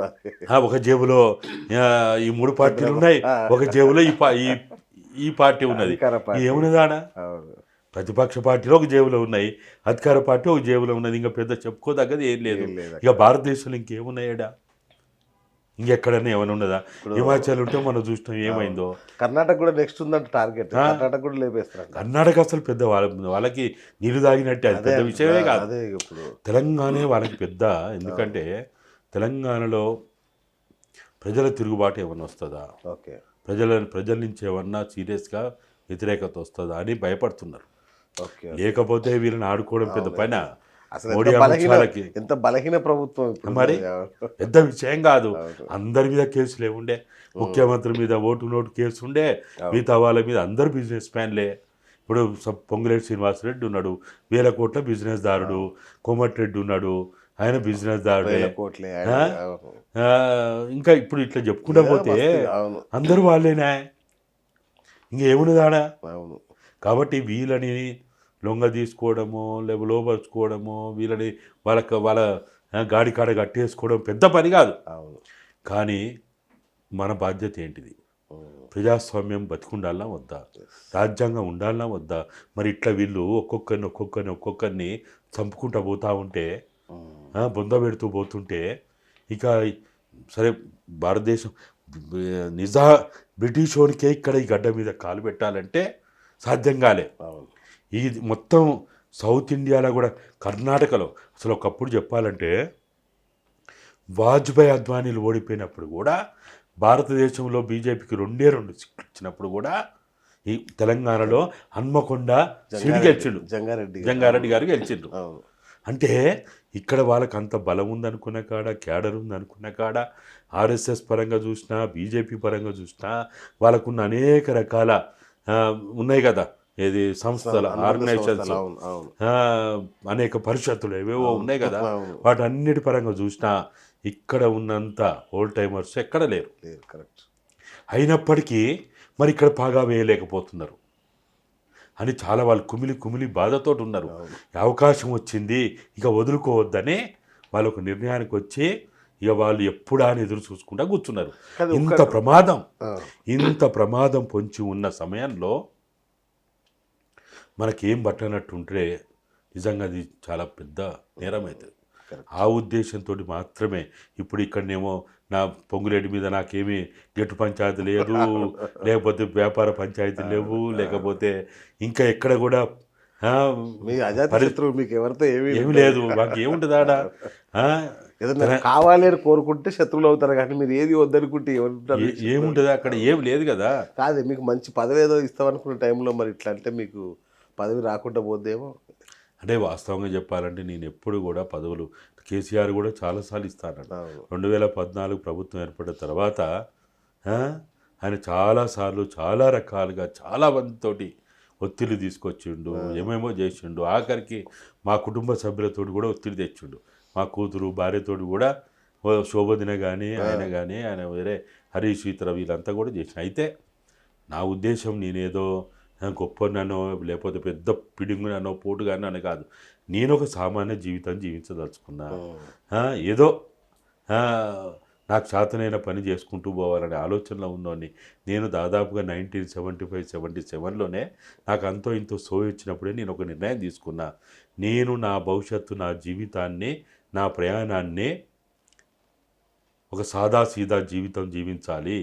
ఒక మంత్రసాని పాత్ర పోషించుకుంటూనే నేను ఈ సమాజానికి చేతనైన ఏదో ఉడతా భక్తిగా చేయగలిగింది చేసుకుంటూ పోవాలనుకున్నా. కానీ నేను వాస్తవంగా చెప్పాలంటే నేను ఒక పెద్ద భూస్వామ్య కుటుంబంలో పుట్టిన అతన్ని. తెలుసు. నేను నా చిన్నప్పుడే నేను దాదాపుగా అప్పర్ ప్రైమరీ స్కూల్లో ఉన్నప్పుడే నా ముడి చుట్టూ అప్పుడు ఏదో తిత్తిలు ఉండేది. ఆ డబ్బులు దాంట్లో పెట్టి మా నాన్న అక్కడ ఇక్కడ ఇచ్చినామని పంపేది. నా నడుము చుట్టూ మొలదారం కట్టుకున్నట్టు ఆ రోజుల్లోనే డబ్బు కట్టుకొని అక్కడ ఇక్కడ ఇచ్చి వచ్చినోని నేను ఇంటర్మీడియట్ చదివేటప్పుడు నాకు సపరేట్గా ఒక రూము, నాకు ఒక వంట మనిషి, ఎవ్వరు డిస్టర్బ్ చేయొద్దు, ఎక్కడ వీడు కష్టపడొద్దు అనే ఉద్దేశంతో నా ఒక్కరికి ఒక వంట మనిషి, నా ఒక్కరికి ఒక సపరేట్ రూమ్ తోటి ఆ విధంగా పెరిగినటువంటి నేను ఇప్పుడు ఏదో పేద లక్షలు కోట్లు చూడాలా, ఏదో చూడాలని ఏం లేదు. నాకు పదవి అక్కర్లేదా? పదవి నేను నా జీవితం మంత్రసాని పాత్ర పోషించుకుంటూనే పురిటి నొప్పులతో ఉన్నటువంటి ఆ తల్లికి నాకు చేతనైన మంత్రసాని ఎట్టయితే చేతనైన సాయం చేసి ఒక బిడ్డకి జన్మనిస్తుందో ఆ బిడ్డ జన్మని ఇప్పుడు మీరు చాలామంది అంటూ ఉంటారు, మీరు కేసీఆర్తో ప్రయాణం చేసిన వాళ్ళతో వీళ్ళతో మరి వాళ్ళు దొంగలైన వాళ్ళు మోసగాలైన అంటే మంత్రసాని కూడా చాలామందికి పురుడు పోస్తుంది. ఒక డాక్టర్ అయ్యిండు, ఒకడు సైంటిస్ట్ అయ్యిండు, ఒకడు ఇంజనీర్ అయ్యిండు, ఒకడు దొంగ అయ్యిండు, ఒక రౌడీ అయ్యిండు, ఒకడు గుండా అయ్యిండు, నానా రకాలుగా అవుతారు. అట్లనే మేము మా ప్రయాణంలో కూడా చాలామంది గొప్ప అయిన వాళ్ళు ఉన్నారు, మంచోళ్ళు అయిన వాళ్ళు ఉన్నారు, సమాజానికి నిలువెత్తు సాక్ష్యంగా వాళ్ళకి చేతనైన సాయం చేసే వాళ్ళు ఉన్నారు, ఎన్నో రకాల. అట్లనే ఇట్లా దోపిడీదారులు అయిన వాళ్ళు ఉన్నారు, దొంగలు అయిన ఉన్నారు, మోసగాళ్ళు అయిన ఉన్నారు, ఇట్లా అనేక రకాలు ఉన్నారు. కాబట్టి ఇప్పుడు కూడా మేము ఈ ప్రభుత్వం కూడా వాస్తవంగా చెప్పాలంటే ఢిల్లీ వాళ్ళు కానీ నన్ను అడిగిండ్రు, క్యాబినెట్ అప్పుడు అడిగిండ్రు, తర్వాత అడిగిండ్రు, చాలా సందర్భాలు అడిగినా నాకు నేనే నాకు ఆ పని నాకు ఎంపీగా ఉండడం చేత కాదు, ఎమ్మెల్యేగా ఉండడం చేత కాదు, మంత్రిగా ఉండడం చేత కాదు. నాకు చేత అయింది గిదే. ఇక అక్కడ పోయి అబద్ధాలు ఆడి మోసాలు చేసి కపట ప్రేమ చూపించుకుంటూ నవ్వు రాకున్న నవ్వుడు ఎన్నెన్నో చేశాలు. అది నా దృష్టిలో అదొక జీవితం కాదు, అదొక నటన. నటించదలుచుకుంటే సినిమాలకు పోయి నటించాలా. ఇక్కడికి వచ్చి మూగజీవులు వాళ్ళు, ప్రజలు మూగజీవులు, వాళ్ళంత నమ్మకస్తులు ఇంకెవడు ఉంటాడు. నమ్మినోడికి ద్రోహం చేయొద్దు, ఎప్పుడు మనం నమ్మినోడికి ద్రోహం చేయొద్దు. కాబట్టి ఏదో ఇట్లా నాకు చేతనైంది, తెలిసింది, మాట్లాడడం, చేతనైన చేయడం, ఇట్లా ఏదో చేసుకుంటూ. పొంగులేటి శ్రీనివాసరెడ్డి గారు మీ మాటలకు రియాక్ట్ అయ్యారు మొన్న. రియాక్ట్ అయ్యే నేను ఏదో ఆయనతో ఉన్నంత మాత్రాన నేను నెంబర్ 2 ఎట్లా అవుతా, నాకు సీఎం కావాలనే కోరిక లేదు, నేను ఎప్పుడు అన్నా అసలు అనలేదు అంటున్నాడు ఆయన. ఇప్పుడు ఆయన మాటల్లోనే నేనేమి పత్రికల్లో చూడలే, వేరే టీవీ న్యూస్లలో వినలేదు, కానీ నాకు వీళ్ళు అటెండ్ అయిన వాళ్ళు చెప్పారు 100 రోజుల్లో ఏ ఒక్క రోజు కూడా ఐఎన్పిఆర్ మంత్రిగా ఉండి మీడియా వాళ్ళతోటి కనీసం పిలిపించుకోను మాట్లాడడమో, మీడియా సంస్థలతో మాట్లాడడమో, యూట్యూబ్ ఛానళ్ళతోటి, సోషల్ మీడియా ఈ ప్రభుత్వం తీసుకురావడానికి కారకులైనటువంటి వాళ్ళని పిలుచుకొని మాట్లాడడమో ఒక్క రోజు చేయనటువంటి వ్యక్తివి ఇవాళ 100 రోజుల తర్వాత నీ మీద ఇటువంటి మీలాంటి భాషలో అయితే బాంబు పడ్డప్పుడు హరిత ప్లాజాకు పిలుచుకొని నీ ఇంటికి వస్తే కనీసం నీళ్ళు ఇవ్వడానికి టైం లేదు, ఎందుకు వచ్చినావు, ఫోటో దిగుతావా, లేకపోతే ఇంకేమైనా కావాలనా అని అడిగి నిలబడి ఎల్లగొట్టిన సీనియర్ జర్నలిస్ట్ అని ఇవాళ నీ అవసరం రాగానే ఒక్కొక్కరికి ఫోన్ చేసి పిలుచుకొని రాకపోతే ఇంకెన్నో చెప్పి ఆడ నాకు ఎవరో చెప్తున్నారు, అక్కడ వచ్చిన తర్వాత హరిత ప్లాజాలో కూర్చున్నారని, అరే కూర్చోండి భయ్యా ఎందుకు నిలబడ్డరు, గౌరవం. మళ్ళీ తినకపోతే ఇదెందుకు తినలేదు, అదెందుకు తినలేదు, స్వీట్ తిన్నారా అని అడగడం ఇంత అవసరమా? ఓకే. ఒక అభద్రతతోటి ఇవి చేయాల్సిన పని ఏంటిది? ఇవాళ మీకు అభద్రత లేకపోతే, మీరు తప్పు చేస్తామనే ఒక భావన లేకపోతే ఈ విధంగా మీరు చేయాల్సిన పని ఏమున్నదాడా? అది దట్ ఈజ్ నెంబర్ 2. ఆయన మాట్లాడిన దాంట్లోనే కాసిన చెట్టుకు రాళ్ళు పడతాయి, నా దగ్గర పనులు ఉన్నాయి కాబట్టి ఇట్లా అంటాను. ఏం పనులు ఉన్నాయి నీ దగ్గర? ఏం పనులు ఉన్నాయి? నువ్వు చేయాల్సిన పని కాసిన చెట్టుకు రాళ్ళు ఉన్నాయని మళ్ళా చెప్పకనే నా దగ్గర ఇంతమంది ఎమ్మెల్యేలు చెప్పడానిక? ఓకే. మీరు ఒక మంత్రి, ఐఎన్పిఆర్ లేకపోతే ఇంకోటి రెవెన్యూ మంత్రివి, ఆ డిపార్ట్మెంట్ గురించి చెప్పు. చెట్ల గురించి, పండ్ల గురించి ఇవన్నీ ఎందుకు అంటే ఇవన్నీ కూడా ఏంటంటే వీళ్ళకి ఏదో చెప్తారు చూడు, తాగుబోతాడు వాడు తాగిన తర్వాత నిజాలు చెప్తాడు అన్నట్టు వీళ్ళకి అది లోపల ఉన్నటువంటిది బయటికి రాక తప్పలేదు, తన్నుకుంటూ వస్తున్నది. ఇప్పుడు ఆయన చెప్పలేదు, నువ్వు చెప్పలేదు అంటున్నావు. ఒకవేళ నిజంగా మీరు వాళ్ళ కనుక మీరు చిత్తశుద్ధి ఉంటే, మీకు కమిట్మెంట్ ఉంటే ఓపెన్ ప్రెస్ మీట్ ఎందుకు పెట్టలే, ప్రెస్ కాన్ఫరెన్స్ ఎందుకు పెట్టలే? మీరు ఎక్కడైనా మీకు ఇష్టం వచ్చిన కాడ పెట్టవచ్చు. యాడికి పిలిచినా, గాంధీ భవన్ పిలిచినా, సెక్రటరియట్ ఎక్కడ పిలిచినా, మీ ఇంటికి పిలిచినా. ఇప్పుడు ఆయన ఎక్కడో ఆడు ఉంటాడు కదా, రోడ్ నెంబర్ 13 అదే మినిస్టర్ క్వార్టర్స్ ఉంటాడు కదా, అక్కడ పిలిచినా వస్తారు కదా. ఎందుకు ప్రెస్ కాన్ఫరెన్స్ పెట్టలే? అంటే చిట్ చాట్ చేసి మీరు చెప్పింది మాత్రం ఎక్కడ కూడా మళ్ళా దొరకదు, మళ్ళీ ఎక్కడ దొరకద్దు. సరే మాట్లాడినావు, నేను ఇవాళ అడుగుతున్న మీ ద్వారా మాట్లాడిందంటే ఏం మాట్లాడిండు? ఇది కాదు, అది కాదు, అది కాదు, ఇది కాదు అన్నావు. పార్లమెంట్ ఎన్నికల్లో 14 దాకా మాకే వస్తాయి అన్నావు, 12 నుంచి 14 అన్నావు. బీఆర్ఎస్కేమో 2 రావచ్చు అన్నావు. 14, 2, 16 అవుతాయి. ఎంఐఎం ఒకటి 2 ఉన్నది, 17. అంటే బీజేపీకి ఒక్క సీట్ రాదా? ఇవాళ ఈ రాష్ట్రంలో పార్లమెంట్ ఎన్నికల్లో కాంగ్రెస్ పార్టీకి పోటీగా ధీటుగా ఉన్న పార్టీ ఏది చెప్పానండి? పొంగులేటి గారు, మీరు ఈ ఈ సమాచారం చూసిన తర్వాతనైనా అసలు రేపు రాబోయే పార్లమెంట్ ఎన్నికల్లో మీకు పోటీగా ఉన్నటువంటి పార్టీ బీఆర్ఎస్ఆ, బీజేపీ? బీజేపీ మీద ఒక్క మాట మాట్లాడిండా? అమిత్ షా మోడీల మీద మాట్లాడిండా? కాంగ్రెస్ పార్టీ రాహుల్ గాంధీ గారిని కానీ లేకపోతే కాంగ్రెస్ పార్టీని కానీ ముప్పు తిప్పలు పెడుతుంటే, ఇక్కడ అడ్డమైన కూతలు కూస్తుంటే బీజేపీ నాయకులు కానీ ఓపెన్గా ముఖ్యమంత్రి మీద, ప్రభుత్వం మీద, మోడీ గారు స్వయంగా మహబూబ్ నగర్లో అయితేంది, సంగారెడ్డిలో అయితేంది, హైదరాబాద్లో అయితేంది మాట్లాడిన దానికి ఒక్క సమాధానమైనా మీరు చెప్పిందా? ఒక్క సమాధానమైనా చీట్ చాట్లో మీరు ఎందుకు మాట్లాడలే? మీకు ఇలా మీరు మీ ముఖ్యమంత్రి గారే చెప్పిండు, నువ్వు మొగోడివైతే, నువ్వు మనగాడివైతే పార్లమెంట్ ఎన్నికల్లో ఒక్క సీటు గెలుచుకో కేటీఆర్ అని ఆయన వికారాబాద్లో బహిరంగ సవాల్ చేసిండు. మరి ఒక్క సీటు రానివాడి గురించి మీకెందుకు? మీకు ఇవాళ ఎక్కడ ఎవరితో పోటీ? మీకు పోటీదారుడు ఎవరు? బీజేపీ మీద మీరు ఎందుకు మాట్లాడతలేరు? దీన్ని మేము ఎట్లా అర్థం చేసుకోవాలి? మీ రహస్య ఒప్పందాన్ని మేము ఎట్లా అర్థం చేసుకోవాలి? మీ నిగూఢమైనటువంటి మీ మాటల్ని మేము ఎట్లా అర్థం చేసుకోవాలి? ఎప్పుడైనా ఎవరైనా మనం ఎవరి గురించి మాట్లాడతాం? మనకున్న ఇమ్మీడియట్ శత్రువు మీద మాట్లాడతాం, మన పోటీదారుని మీద మాట్లాడతాం. ఇవాళ నీ పోటీదారుడు నీకు రేపు పార్లమెంట్ ఎన్నికల్లో నీ బలమైన నీ ప్రతిపక్షం ఎవరిక్కడ? బడే బాయ్ చోటే బాయ్ అయితే కాదనుకుంటా. బడే బాయ్ చోటే బాయ్ సిద్ధాంతం వచ్చింది కదా ఇప్పుడు. అదేమో ఆయన రేవంత్ మాట్లాడుకుంటాడు, అది రేవంత్ కథ. ఏదైతే పొంగులేటి గారు మొన్న చీట్ చాట్ట కూడా ఓకే ఆయన మాట్లాడిండో అసలు రానున్నారు. సరే ఇప్పటి వరకు మీరు మాట్లాడకుండా మేము ఇప్పుడు అడుగుతున్నాం, మీకు రేపు రాబోయే పార్లమెంట్ ఎన్నికల్లో మీ ప్రధాన పోటీదారు ఎవరు? బీజేపీ, బీఆర్ఎస్ఆ? తేల్చండి మీరు.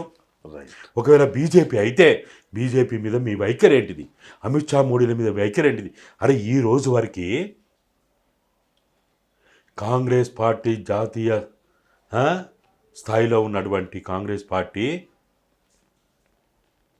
పార్టీ అకౌంట్ని సీజ్ చేస్తే మాట్లాడే దమ్ము ధైర్యం లేదు వీళ్ళకి. కాంగ్రెస్ పార్టీ అకౌంట్ సీజ్ అయింది కదా, అయిపోయింది కదా. మొన్న 21వ తారీఖు నాడు 21వ తారీఖు నాడు 3 జరిగినాయి. ఒకటి కాంగ్రెస్ పార్టీ అకౌంట్ సీజ్ అయింది, 2 కేజ్రీవాల్, 3 ఏదైతే మనకి బాండ్లు ఉన్నాయి కదా ఎలక్టోరల్ బాండ్స్, అది ప్రపంచానికి బయటపడ్డది. 3 అంశాలు ఆ రోజు ఒకే రోజు 3 గంభీరమైనటువంటి విషయాలు ఆ రోజు చర్యలు జరిగినాయి. మరి సరే, మీరు కాంగ్రెస్ పార్టీలో ఒక రాష్ట్రంలో ఉన్న మీ మాటల్లో నేను నెంబర్ 2 అనుకో, మరి మంత్రివి మీరు ఏం చేస్తున్నారు? ఎందుకు మాట్లాడరు?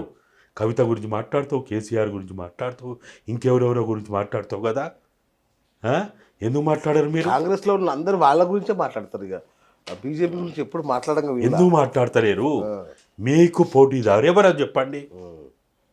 ఒకవైపు ఏమో వాళ్ళు మాకు డజన్ సీట్లు వస్తాయి, లేకపోతే 7-8 వస్తాయి, 10 వస్తాయి అని వాళ్ళు మాట్లాడుతూ ఉంటే, మొత్తం ఉన్నోళ్ళని అంతా ఊడ్చుకపోతూ ఉంటే, కవితని వచ్చి 4 గంటలు ఎత్తుకపోతే దిక్కు దివాళ లేకుండా ఉన్నటువంటి మీరు ఏం మాట్లాడాలో, ఏం చేయాలా? ఒక బలమైనటువంటి ఈ దేశానికి, ఈ రాష్ట్రానికి ఒక బలమైనటువంటి పార్టీగా, శక్తిగా ఉన్నటువంటి అందరినీ ఎక్కడోనక్కడ గప్చుప్ సంబారపడ్డట్టు మూసిపడేస్తూ ఉంటే మీ నోళ్ళు ఎందుకు పెగులుతలేవు?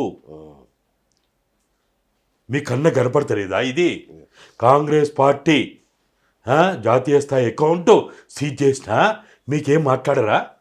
మీ మాట్లాడడానికి నోరు లేదా? ఏవేవో మాట్లాడతారు కదా, ఇది ఎందుకు మాట్లాడతలేరు? అమిత్ షా మోడీల మీద ఎందుకు మాట్లాడతలేరు? మాట్లాడేంత ధైర్యం మీరు ఎందుకు చేస్తలేరు? ఇవన్నీ చూసినప్పుడు ప్రజలకు అనుమానాలు రావా?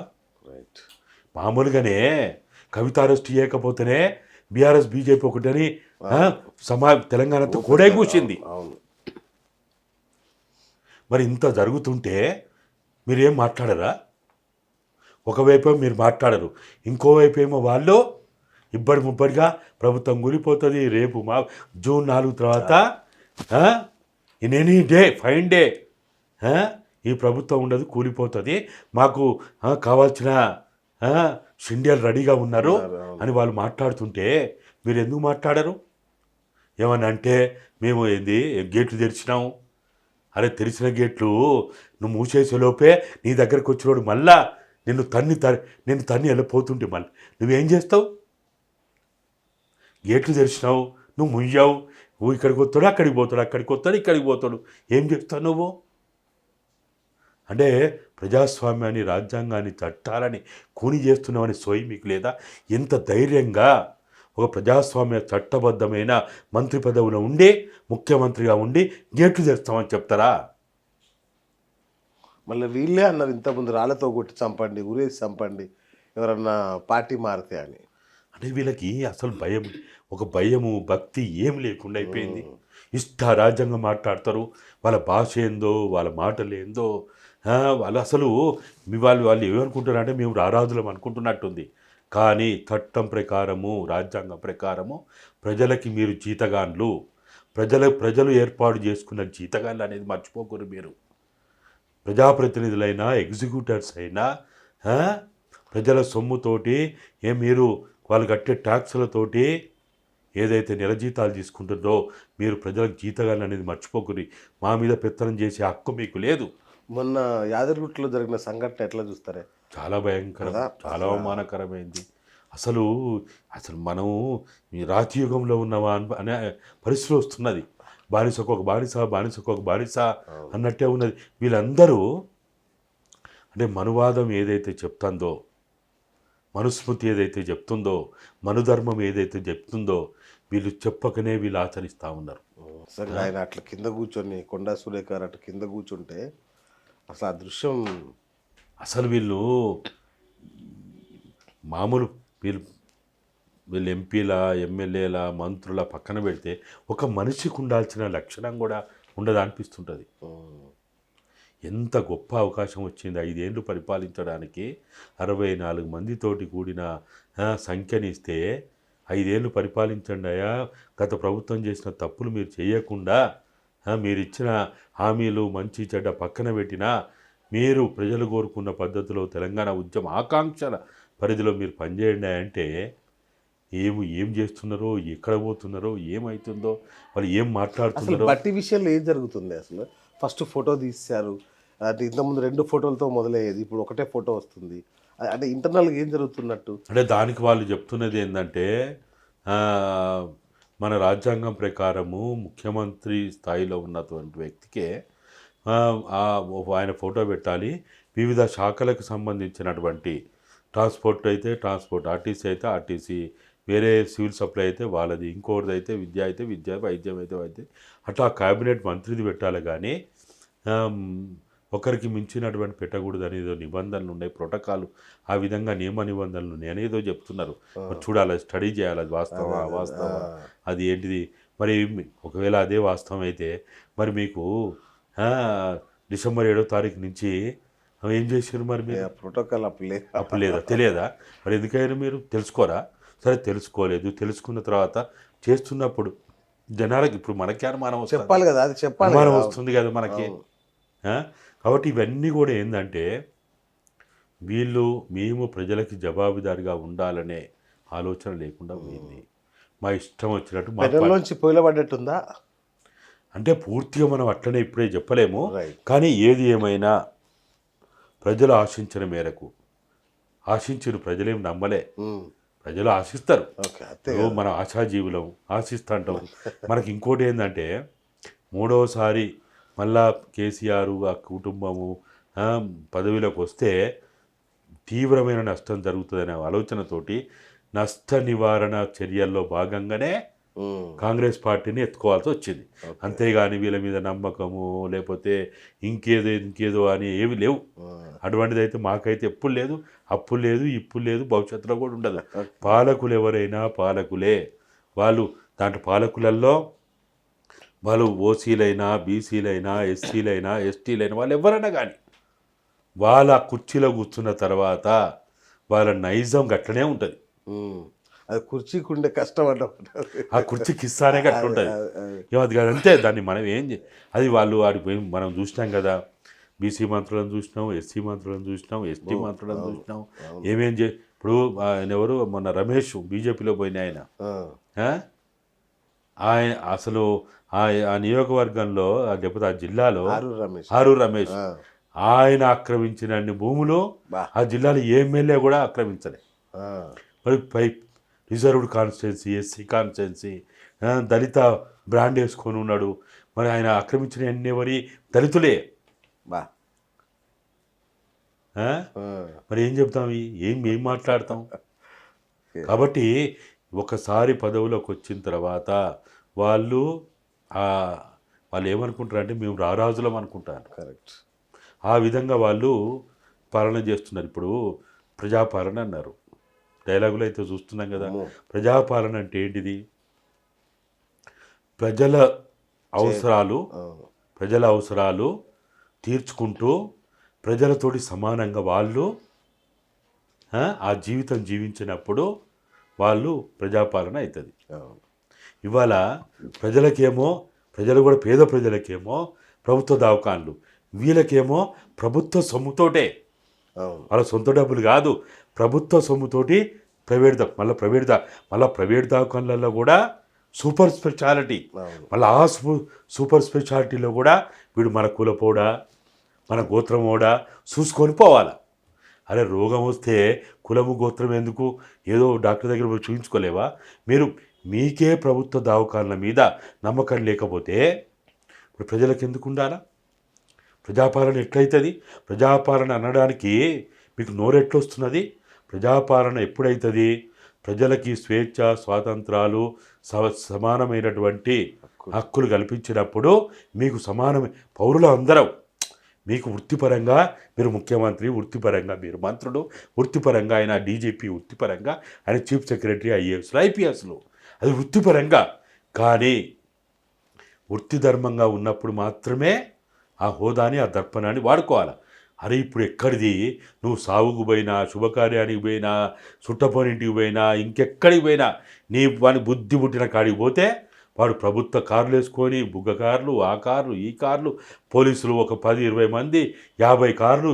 అరే వాడు పార్టీ మీటింగ్ పోతే కూడా, పార్టీ మీటింగ్ పోతే 100 కార్లు వేసుకొని పోవాలన్నా, దీన్ని అంటే ఒక 100-500 మంది బలగాలు రావన్నా. మొన్న మీరు కాళేశ్వరం పోయిండ్రు, అదొక ప్రభుత్వ కార్యక్రమం, ఓకే, అక్కడికి మీరు ప్రభుత్వ ఖర్చులతో పోవచ్చు, వాహనాల్లో పోవచ్చు. పార్టీలో చేర్చుకునే వాని ఇంటికి పోతే కూడా ప్రభుత్వ వాహనంలో పోవాలన్నా, ప్రభుత్వ దర్పంతో పోవాలన్నా, పోలీస్ బలగాలతో పోవాలన్నా? ఎవడబ్బా సొత్తు అనుకుంటారు ఇది? ఎవరిచ్చింది మీకు ఈ పరిపాలన చేయమని? ఇట్లా చేయమని ఎక్కడైనా ఏ చట్టంలోనైనా ఏ రాజ్యాంగం ప్రకారమైనా ఉన్నదా? కాబట్టి ఇవాళ వీళ్ళు ప్రజల రక్త మాంసాలని ప్రజలు రెక్కల ముక్కలు చేసుకొని చెమట చుక్కల ద్వారా ట్యాక్సులు కడితే వాటి రాజభోగాలు అనుభవించుకుంటూ ఇష్టం వచ్చినోనికి మాఫీలు ఇస్తారు. ఇంకా వీళ్ళు అదానీలకి, అంబానీలకి, రిలయన్స్ వానికి, పెద్దోనికి. అరే వాడికి ఇక్కడ సామాన్య రైతుకి ఇవ్వడానికి నీకు గుంట భూమి దొరకదు. పరిశ్రమలు పెడతా అంటే పనికిమాలిన పరిశ్రమలు, ఎవరికి పనికిరాని పరిశ్రమలు, ఫిలిం సిటీలు పెడతా అంటే 100 ఎకరాలు ఇస్తారా? స్టూడియోలు కడతా అంటే ఇస్తారా? రైట్. ఏక్నాథ్ షిండే నెంబర్ 1 కూడా మీరు ప్రస్తావించారు. అంటే రేవంత్ రెడ్డి గారు కూడా అందులో ఉన్నాడు, బీజేపీతో టచ్లో ఉన్నాడు, ఆయనే అయ్యే అవకాశం ఉందని కూడా ఒక మాట అన్నారు. ఆ ఎపిసోడ్ ఏంటి? అంటే వాస్తవంగా బీజేపీ జాతీయ పార్టీ, పార్టీ మొత్తం కాదు, అక్కడ ఉన్నది ఎవరు? మొత్తంగా 9 మధ్య నడుస్తుంటుంది. ఇది 4 స్తంభాల ఆట నడుస్తుంటుంది. నాగపూర్ నుంచి ఆర్ఎస్ఎస్ ప్రధాన చీఫ్ ఎవరైతే ఉంటారో వాళ్ళు ఢిల్లీ స్థాయిలో బీజేపీని చూడడానికి ఆర్ఎస్ఎస్ తరఫున ఒక ముఖ్యమైన వ్యక్తి ఉంటారు వాళ్ళు. తర్వాత మోడీ, అమిత్ షా, ఈ నలుగురేగా. ఈ నలుగురు తప్ప ఈ రాష్ట్రంలో ఈడీ ఎక్కడికి పోవాలన్నా, ఐటీ ఎక్కడికి పోవాలన్నా, లేకపోతే సిబిఐ ఎక్కడికి పోవాలన్నా, ఏది ఎక్కడికి పోవాలన్నా ఈ నలుగురి మధ్యనే తెలుస్తుంది, జరుగుతుంది. అంతేగా, ఇంతకు మించి ఇంకా ఎక్కడ కూడా ఏది ఉండదు. అసలు నక్సలైట్లకు కూడా ఇంత రహస్యం ఉంటుందో లేదో కానీ వీళ్ళు మాత్రం చాలా పక్కడబంది రహస్యాన్ని మెయింటైన్ చేస్తారు. వాళ్ళు ఎప్పుడైనా ఎక్కడైనా అదును చూసి దెబ్బ కొట్టడం బాగా నేర్చుకున్నారు. అవును. కవిత అరెస్ట్ గురించే ఈ రాష్ట్ర నాయకత్వం, లేకపోతే ఎంపీలు, ఎమ్మెల్యేలు, లేకపోతే పార్టీ నాయకత్వం, ఆ పార్టీలు చేరిన వాళ్ళు అలుగుడు, ఏడ్చుడు, తూడ్చుడు, వెళ్ళిపోతామని బెదిరించుడు ఎన్ని చేసినా చేయలే. చీమ గుట్టినట్టు కూడా చేయలే. ఎందుకు చేయలే? వాళ్ళకు లెక్క ఉంటుంది, వాళ్ళకు తిక్కు ఉంటుంది, ఎప్పుడు ఏం చేయాలో వాళ్ళకి బాగా తెలుసు. ఇప్పుడు ఎందుకు చేసినారు? కేజ్రీవాల్ని కటకటాల పాలు చేయడానికి కవితని ముందు చేసి ఆమె ద్వారా కస్టడీలో స్టేట్మెంట్ తీసుకొని ఆ స్టేట్మెంట్ ఆధారంగా కేజ్రీవాల్ని ఈ లిక్కర్ స్కామ్కి తుది అంకం తీసుకుపోవడానికి వాళ్ళు చేసిన ప్రయత్నంలో భాగంగా ఇవన్నీ జరిగినాయి. వాళ్ళు మరి గతంలో ఎందుకు చేయలే? వాళ్ళకు లెక్క ఉంటుంది. మనం చేయమన్నప్పుడు చేయరు వాళ్ళు. వాళ్ళు ఎప్పుడు ఏది చేయాలి, సిఐఏ ఎప్పుడు తీసుకురావాలి, లేకపోతే ఇంకోటి ఎప్పుడు తీసుకురావాలి, యూసీసీ ఎప్పుడు తీసుకురావాలి, రామ మందిరం పూర్తిగాని రామ మందిరాన్ని ఇంకా 3 ఏళ్ల కంటే ముందే ప్రారంభోత్సవం ఎట్లా చేయాలి, వాళ్ళకు లెక్క ఉంటుంది అన్నీ. అచ్చింతల రూపంలో ఇంటింటికి బియ్యం ఎట్లా పోవాలి. కాబట్టి వాళ్ళు అనుకున్న ప్రకారం వాళ్ళు చేసుకుంటూ పోతూ ఉన్నారు. మేము చెప్పేదానికి గతం వర్తమానం ఆధారంగానే మేము మాట్లాడుతున్నాం. మేము జ్యోతిష్కులం కాదు, మేమేదో ఎవరి మీద కోపంతో, ఎవరి మీద అభిమానంతో చెప్తలేము. సరే, మీరు నెంబర్ 2ని తీసుకొచ్చారు రంగంలోకి, కానీ నెంబర్ 1 ఏక్నాథ్ షిండే అని అందరూ చెప్తున్నమాట, చాలామంది చెప్తున్నారు. ఇంకోటి బీజేపీకి ఆయన ఎంత సన్నిహితంగా ఉన్నాడో చూస్తున్నాం మనం. ఈయన వెళ్ళగానే వాళ్ళు ఎట్లా రియాక్ట్ అవుతున్నారు, ఈయన కావాల్సిన ఎలా ఇస్తున్నారో మనం చూస్తున్నాం. దానిలో ఏమన్నా ఉందా కాన్సెప్ట్? అంటే ఎప్పుడు కూడా రాజకీయాల్లో 2 రకాలు ఉంటారు. అవసరం కోసం ప్రేమతోటి ఉండేది ఒక రకం ఉంటుంది, నమ్మకంతో ప్రేమతో ఉండేది ఒక రకంగా ఉంటుంది. రైట్. రేవంత్ రెడ్డి విషయంలో అది అవసరం కోసం ప్రేమతో ఉన్నారు. ఓకే. ఆయన ఏమి నమ్ముతలేరు. కానీ పొంగులేటి విషయంలో మాత్రం నమ్మకంతో కూడిన ప్రేమ. అది అవసరంతో కూడిన ప్రేమ వేరు, నమ్మకంతో కూడిన ప్రేమ వేరు. తేడాలు ఉంటాయి. 2 దిక్కుల ప్రేమ ఉంది, కానీ తేడాలు ఉన్నాయి. కాబట్టి ఈ రకంగా చూసినప్పుడు ఏంటంటే వాళ్ళకి ఎవరు దీర్ఘకాలికంగా మనోడవుతాడు. ఆహాహా. ఆ? ఆ, కొద్ది ఎంతో కొంత మచ్చ లేకుండా ఉండాలి, అవును. ఎంతో కొంత భయభక్తులతో ఉండాలి, డాలర్స్ ఉండాలి, కొంచెం గట్టిగా ఉండాలి. ఇవన్నీ ఉండాలి. ఉండాలి. కాబట్టి ఆ విధంగా ఆలోచనతోటి వాళ్ళు, నా ఉద్దేశంలో అయితే సరే మనకు ఏమన్నా సంకరీత అటు ఇటు అయినప్పుడు కొద్ది అవసరం కోసం ఏదైనా కొంతకాలం అవసరం కోసం రేవంత్ రెడ్డి మీద మొగ్గు చూపుతారేమో కానీ అచ్చా. ఆ, అది అవసరం కోసమే, అదే ప్రేమ అర్థమైందా? అదేమో పూర్తి నమ్మకంతో కాదు. ఓకే. ఒకవేళ లేదు ఈయనతోటే అనుకున్న కార్యం పూర్తి చేయొచ్చు అనుకుంటే ఈయనతోటి చేసి పడేస్తారు. కాదు, 8 సీట్లున్న బీజేపీ ఇంత ఏంటి సమీకరణాలు, ఇంత విధ్వంసం ఎలా చేయగలదు? ఇప్పుడు మీరు 16 రాష్ట్రాలు మీరే చెప్పిండ్రు, course. మనం చూసినాం, దాంట్లో ఒక్క సీట్ లేని రాష్ట్రంలో కూడా చేసిన చేసిన ఉంది చరిత్ర వాళ్ళకి. ఉంది. అవును. మరి 8 ఉండంగా ఇంత పెద్ద చరిత్ర ఈ లెక్కన ఉండంగా 8 చాలా పెద్ద సంఖ్య. పెద్ద సంఖ్య కదా, ఆ? అవును. పెద్ద లెక్కేం కాదు ఇది. అవును. రేపు ఇవన్నీ మనం ఎందుకు మాట్లాడుతున్నాం, అక్కడ కేంద్రంలో వాళ్ళకి ఆ, సరిపోయిన సంఖ్యా ప్రకారం అక్కడ ప్రభుత్వం వచ్చిన తర్వాత అసలు ఇంకా ఈ దేశంలో ఇంకేముండవు. మరి రెండో హోప్ ఏం కనబడట్లేదు కదా, నీటి కాంగ్రెస్ నుంచి హోప్ కనబడుతున్న రాహుల్ గాంధీ ప్రధానమంత్రి అయ్యే అవకాశం ఏమైనా ఉందా? అంటే ఇప్పుడు రాహుల్ గాంధీ గారు కావాలంటే ఎట్లా ఇండియా కూటమి గెలిస్తే అవుతుంది. మరి ఇండియా కూటమి ఇప్పుడైతే ఆల్రెడీ విచ్ఛిన్నం అయిపోయింది. పూర్తిగా ఎక్కడో అక్కడ కనీసం కేజ్రీవాల్ అరెస్ట్ అయితే కూడా కామెంట్ చేసిన వాళ్ళు లేరు అసలు. వాళ్ళు ఏదో ఒక చిన్నగా ఏదో మాట్లాడుతున్నారు, మమత ఏదో మాట్లాడింది, ఇంకేదో మాట్లాడుతున్నారు, కానీ అది సరిపోదు. అది ఒక ఎమర్జెన్సీ తల మించినటువంటి పరిస్థితి ఇది. అవును, నిజం. భారతదేశ చరిత్రలో ఎమర్జెన్సీ ఒక చీకటి పాలన అయితే దానికి మించిన పాలన ఇప్పుడు మనకు అవపడతా ఉన్నది. చట్టాలు లేవు, న్యాయరాజ్యాంగం లేదు, ఏది లేదు. అరే ఒకవైపు ఎన్నికల కోడ్ వచ్చిన తర్వాత చీఫ్ ఎలక్షన్ కమిషన్ ఆదేశాలు లేకుండా, అనుమతి లేకుండా అసలు ఏమి చేయొద్దు. Is the boss. మరి అట్లా ఉన్నటువంటి పరిస్థితులలో మరి వాళ్ళు రాజ్యంగా ఇళ్ళలో దొరబడతాండ్రు, ఎత్తుకొచ్చుకుంటాండ్రు, ఏమేమో చేస్తాండ్రు. జడ్జిలు మాకు అనుకూలంగా లేరనుకుంటే జడ్జిలు మార్చిపడేస్తాండ్రు. చీఫ్ ఎలక్షన్ కమిషన్, ఏది సెంట్రల్ చీఫ్ ఎలక్షన్ కమిషన్ ఏదో కొద్దిగా అనుమానం రాగానే ఆయనతో రాజీనామా చేయించిండ్రు. అసలు ఎక్కడున్నాం మనము, ఏ విధమైనటువంటి పాలనలో ఉన్నామా? అసలు ఒక రకంగా ఇదంతా ఊహించుకుంటా ఉంటే 1919-22 మధ్య ప్రపంచంలో ఒకనాడు మనం ఫాసిజాన్ని చూసినాం. ఒక హిట్లర్ రూపంలో, ఒక ముసోని రూపంలో మనం ఫాసిజాన్ని మనం చదువుకున్నాం. కానీ ఈరోజు మన కళ్ళ ముందు అవన్నీ కనపడతా ఉన్నాయి. మరి ఇటువంటి పరిస్థితులలో ఈ రాష్ట్రంలో బ్రిటిష్ వాడు కాలు మోపడానికి 13 సార్లు దండయాత్ర చేసిన సాధ్యం కానటువంటి గడ్డ మీద ఇవాళ మనువాద ప్రాతిపదికతోటి ఈ రాష్ట్రంలో పాలన చేయడానికి ఉవ్విల్లుడుతున్నటువంటి వాళ్ళు కానీ, వాళ్ళకు సహకరించే లేకపోతే ఇప్పుడున్న ప్రభుత్వంలో వెన్నుపోటుదారుగా తయారవుతున్న వాళ్ళ గురించి మాట్లాడకపోతే అది న్యాయం కాదు. ఇంకొక విషయం చెప్పాలి, మీరు అంటే మీరు అన్ని కుల్లం మాట్లాడుతున్నారు కాబట్టి చెప్పాలి. కేసీఆర్ ఉంటే ఈ రాష్ట్రంలో, కేసీఆర్ బలంగా ఉంటే ఈ రాష్ట్రంలో బీజేపీ అడుగుపెట్టడం ఎప్పటికీ సాధ్యం కాదు అన్న దాంతోనే వాళ్ళ కేసీఆర్ని జాగ్రత్తగా అడ్డు తొలగించారు అన్నమాట వింటున్నా నేను. నిజమేనా? అంటే అట్లేం కాదు. వాస్తవంగా చెప్పాలంటే మనం కొద్దిగా వెనక్కిపోతే భారతదేశంలో బీజేపీకి ప్రాణం పోసింది, పెద్ద చేసింది దేశవ్యాప్తంగా చూస్తే పివి నరసింహారావు గారు.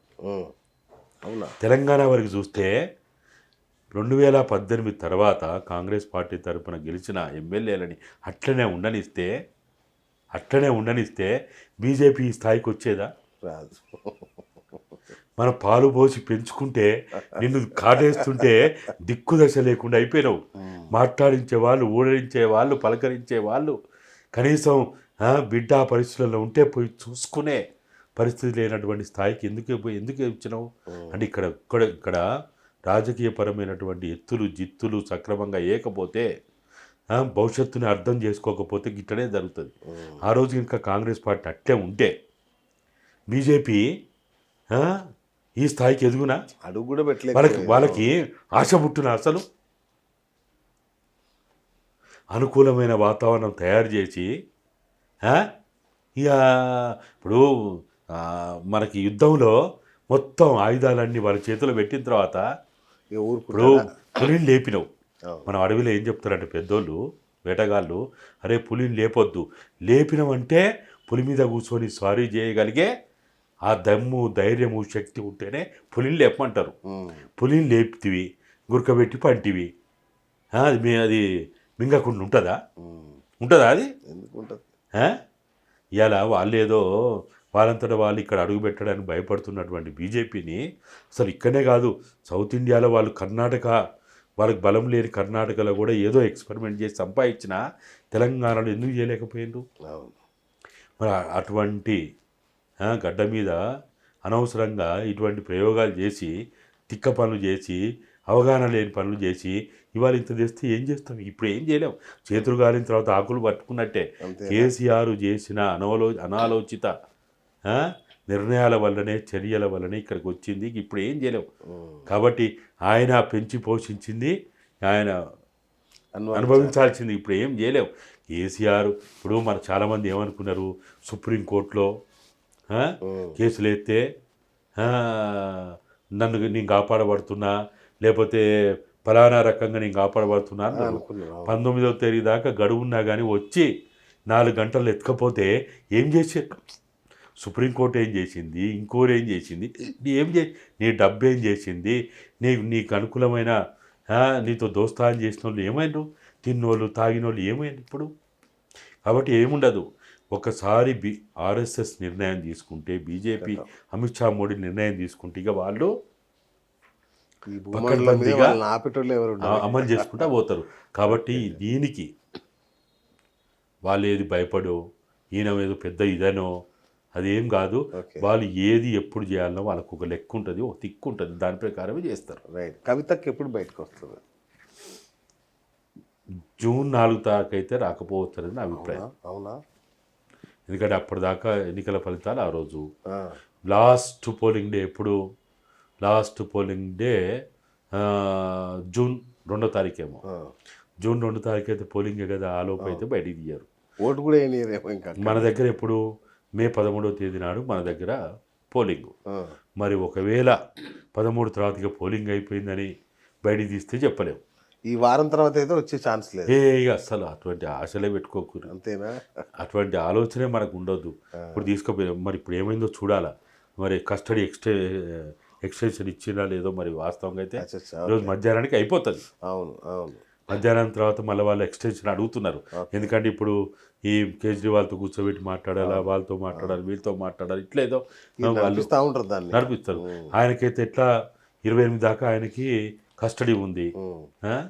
ఇది అయిన తర్వాత ఎట్లా ఇప్పుడు ఇంకేముండదు. ఇక ఇప్పుడు సుప్రీంకోర్టు కూడా ఏం చెప్పింది, నీకు బెయిల్ కోసం నువ్వు లోయర్ కోర్టుకు పో, ఆడకపోతే హైకోర్టుకు పో, ఆడకపోతే అప్పుడు సుప్రీంకోర్టుకు రా అని చెప్పింది. కాబట్టి ఏం లేదు ఇప్పుడు. ఇక కాదు అంటే నిజామాబాద్లో అరవింద్ గెలుపును అడ్డుకోకుండా ఉండడం కోసమే కవితను ఇట్లా తప్పించారన్నది ఒక మాట విన్నా నేను. అన్న ఇవన్నీ ఏది కాదు. అరెస్ట్ చేయకపోవడానికి వీళ్ళు అనుకున్న కారణాలు కాదు, అరెస్ట్ చేసిన దానికి కూడా వీళ్ళు అనుకున్న కారణాలు కాదు. లిక్కర్ స్కామ్ యొక్క ప్రధాన టార్గెట్ అయిన కేజ్రీవాల్ని బంధించాలంటే, బోన్లు వేయాలంటే కవితమ్మే చివరి అస్త్రం అనేది వాళ్ళకి అర్థమైపోయింది. ఆ చివరి అస్త్రాన్ని ఉపయోగించిండ్రు, కేజ్రీవాల్ని బంధించిండ్రు, బందికానాలో పెట్టిండ్రు. వాళ్ళు అనుకున్నప్పుడు సుఖాంతం చేసిండు. అంతే. ఇక వీళ్ళు ఎన్ని చెప్పుకో, అరెస్ట్ కాకపోవడానికి ఫలానా కారణం, అరెస్ట్ అయిందానికి ఇదంతా ఉత్తదే. వాళ్ళు ఒక రోడ్ మ్యాప్ వేసుకున్నారు, వాళ్ళు ఏం చేయాలన్నా గది చేసిండ్రు. ఇక వాళ్ళు అనుకున్న ప్రకారం చేసిన దాన్ని ఎవరికి వాళ్ళు మనం ఊహించుకోవడం. అరవింద్ అంటాడు, నేను చెప్పినా కదా అరెస్ట్ అయిద్దని. బండి సంజయ్ అంటాడు, నేను చెప్పలేదా అరెస్ట్ అయిద్దని. రఘునందన్ ఎవరికి వాళ్ళు డైలాగులు కొట్టవచ్చు. మీరు చెప్పారు అది కేజ్రీవాల్ అరెస్ట్ కాబోతున్నాడు మొన్ననే చెప్పారు, అరెస్ట్ కాకముందే చెప్పిన. ఇది ఎట్లా సుఖాంతం అయిందో కూడా చెప్పిన. ఇక కేజ్రీవాల్ తర్వాత ఈ విషయాన్ని ఇక మళ్ళీ ఒక అరెస్ట్ ఉండదు, ఇక ఇంకుండదు. ఇక ఇది లాస్ట్ ఇక అయిపోయింది. అలాంటి డిప్యూటీ సీఎం ఎప్పటి నుంచో ఉన్నాడు. వాళ్ళకి కావాల్సిందండి అసలు లిక్కర్ దందాని, లిక్కర్ స్కామ్ని బయటికి తీసుకొచ్చింది ఆమ్ ఆద్మీ పార్టీ కోసం. సరే అనుకోకుండా ఆ? ఏదో చేయకపోతే ఏదో అయినట్టు బీజేపీలకి కవిత ముందనో వైసీపీ వాళ్ళు ఉన్నారనో సాధువులు సన్యాసులు పీఠాధిపతులు ఉన్నారనో ఇది వాళ్ళు అనుకోలే, వాళ్ళు ఊహించలే. వాళ్ళు కనుక ముందే దీంట్లో ఇంతమంది ఉన్నారనుకుంటే, సాధువులు సన్యాసులు పీఠాధిపతులు ఉన్నారనుకుంటే ఇంకో పద్ధతి ఎంచుకునే వాళ్ళేమో.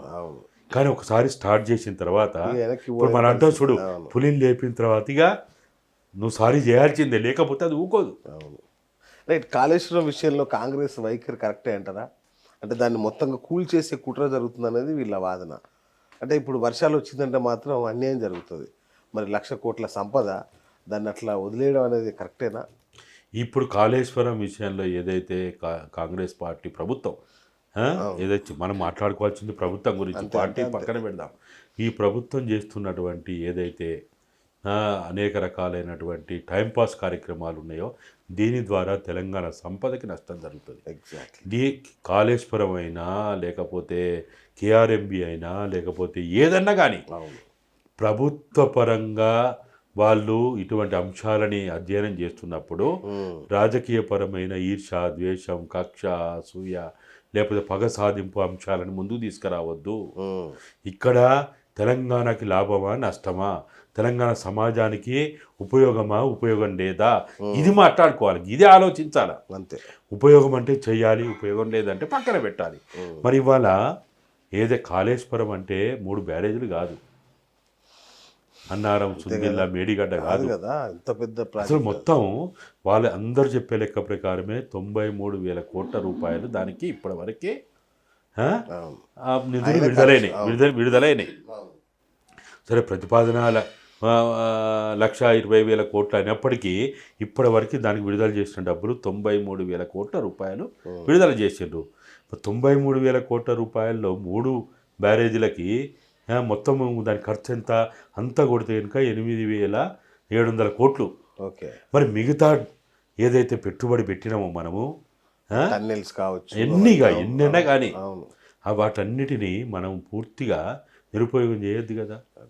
అదేమన్నా ఎగ్జిబిషన్ కోసమా, అదేమన్నా మ్యూజియమా? కాదు కదా, అట్లా చేయొద్దు కదా. అక్కడ ఏదైతే మనం ఏ ప్రయత్నాలైనా చేసి ఇప్పుడు ఎల్లంటోడు అడుగుతున్నాడు, నేను రిపేర్ చేస్తా అంటున్నాడు, వాళ్ళు ఒక లెటర్ పెట్టిండు, కావాల్సిన బడ్జెట్ చెప్పిండు, దాన్ని ఏ విధంగా ఏర్పాటు చేస్తున్నారో చెప్పండి.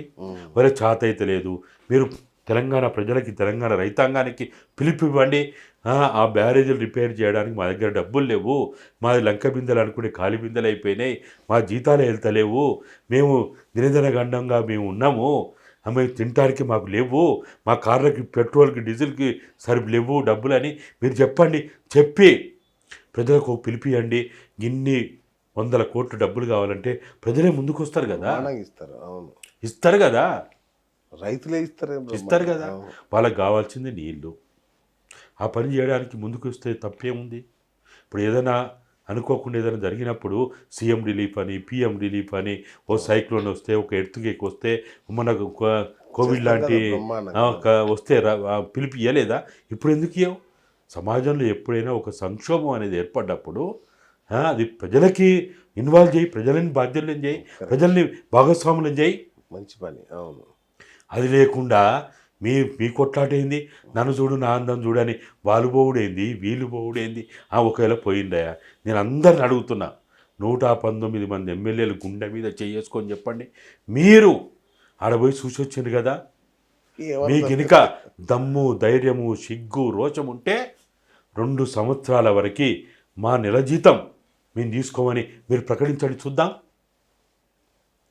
మీరు కన్నీళ్ళు గారుస్తాను కదా, ఏమో అయిపోయిందని మీరు కొంగ జపం చేస్తాను కదా. 2 సంవత్సరాల వరకు నెలవారీ మాకుండే మాకు అర్హత ఉండే జీతం తీసుకోమని మాట్లాడమని ప్రకటన చేయమని చూద్దాం. అది చేత కాదు. ఇంకా పందుకెక్కు లెక్క దోసుకుందాం. పోనీ అటెండ్ కాని మీటింగ్లకు కూడా అటెండ్ అయినట్టు రాసుకొని డబ్బులు లేపుకుందాం, అలవెన్స్ రూపాయలు తీసుకుందాం, డిఎల్ఏ రూపాయలు తీసుకుందాం. ఇదా ప్రజాపాలన అంటే? ఇదా ప్రతిపక్ష బాధ్యత అంటే? వాళ్ళకి ఈవెన్ ప్రతిపక్షం కూడా వాళ్ళు బహిరంగంగా ప్రకటించాలి. ఎస్, మేము 2 ఏళ్ళు కాకపోతే 3 ఏళ్ళ వరకు మాకు జీతాలు వద్దు, కరెక్ట్. అది బాగు చేయండి, అది బాగు చేయండి అని పిలిపిస్తే తప్పేది ఏది కాదు. నయం కోసం సిట్ వేసిండు కదా, నయం కోసం సిట్ వేసిండు కదా, నయం దగ్గర నయం ద్వారా ఆక్రమించుకున్న భూములు అది వేలం వేస్తే అటువంటి రిపేర్లు ఇంకా పని చేయవచ్చు. అవును, అవును, కరెక్ట్. ప్రతి దానికి చిత్తశుద్ధి ఉండాలి. చిత్తశుద్ధి లేకపోతే మనం ఇవన్నీ ఉత్తమ మాటలు. రైట్. డైలాగులు కొట్టడానికి అసెంబ్లీలు ఎందుకు, సెక్రటరియట్ ఎందుకు, స్టూడియోలు ఉన్నాయి కదా. బ్రహ్మాండం. పోండి పద్మాలయ స్టూడియోకి, రామాలయ స్టూడియోకి, సారథి స్టూడియోకి, రామోజీ ఫిలిం సిటీకి పోయి ఆడ మంచిగా సెట్టింగులు ఉంటాయి, స్క్రిప్ట్ రెడీ ఉంటుంది, ఆడ కూర్చొని మంచిగా డైలాగులు కొట్టుకోండి. డైలాగులు కొట్టడానికి అసెంబ్లీలా ఒక్కరోజు అసెంబ్లీ నడవాలంటే కోట్ల రూపాయలు ఖర్చు అవుతుంది. అవును. ప్రజాధనం ఇంత దుర్వినియోగం అవుతుంటే సో చూస్తుంటేనే చాలా బాధ అనిపిస్తున్నది. కరెక్ట్. అట్లాగే కోదండరామ్ గారికి ఎమ్మెల్సీ పదవిని ప్రకటించడాన్ని ఎట్లా చూస్తారు మీరు?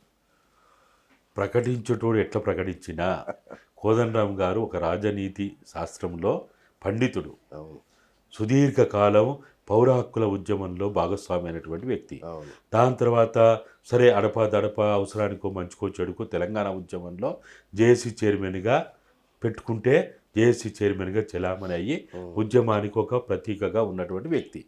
ఇవాళ ఇంత సుదీర్ఘమైనటువంటి జీవిత అనుభవం ఉన్నటువంటి పౌర హక్కులు, ముఖ్యంగా పౌర హక్కుల అంటే ప్రజల హక్కులు, పౌర హక్కుల గురించి మాట్లాడేటువంటి సంస్థలు పనిచేసిన వ్యక్తిగా ఒక కేసులో ఉన్నటువంటి ఎమ్మెల్సీకి ఆయన ఎట్లా ఒప్పుకున్నాడో నాకైతే ఆశ్చర్యం వేస్తున్నది కదా.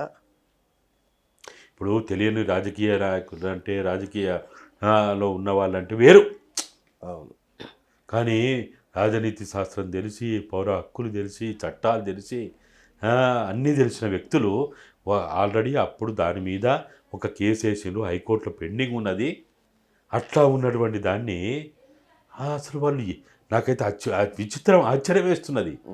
కోదండరామ్ ఏంది ఈ చివరి దశలో ఈ మొత్తం జీవితం అంతా ఒక ప్రయాణం చేసి ఇప్పుడు ఏం కాలబడ్డది ఇక్కడ? వయసు అయిపోయా, అన్నీ అయిపోయిన తర్వాత ఇలా ఎమ్మెల్సీ ఇస్తేంది, ఇవ్వకపోతే ఏంది? అదే నీకు తెలంగాణ రాష్ట్ర సాధన చరిత్రలో 10 ఎమ్మెల్సీలు 50 ఎమ్మెల్సీలతో సమానమైన గౌరవం దక్కింది. అతిపెద్ద అధ్యాయం ఉంది ఆయన పేరు మీద. ఈ ఒక్క ఎమ్మెల్సీ తీసుకోనట ఏమో చేస్తాడట, ఏమో అయిపోతుందట. ఇవాళ ఒక్క ప్రెస్ కాన్ఫరెన్స్ పెట్టి మాట్లాడితే పాలకులు గడగడలాడే పరిస్థితిలో ఉన్నావు నువ్వు. అటువంటి స్థాయి హోదా ఉన్నటువంటి వ్యక్తివి ఆడ పోయి చేతులు కట్టుకొని, నోటికి తాళాలు వేసుకొని, కన్న గంతలు కట్టుకొని, చెవులలో సీసం పోసుకొని ఏదో అంటారు చూడు, అదేంది అది న్యాయస్థానాల్లో ఉంటుంది, ఏదో బొమ్మలు పెడతారు కదా, చెడు చూడకు, చెడు వినకు, చెడు మాట్లాడకని చేసినట్టే ఉన్నది.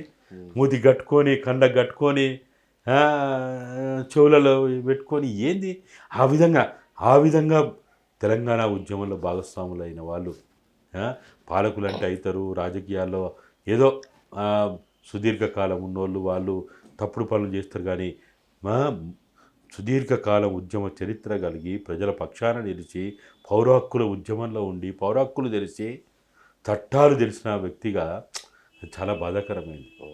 ఇప్పుడు ఇచ్చేటోడు ఏముంది,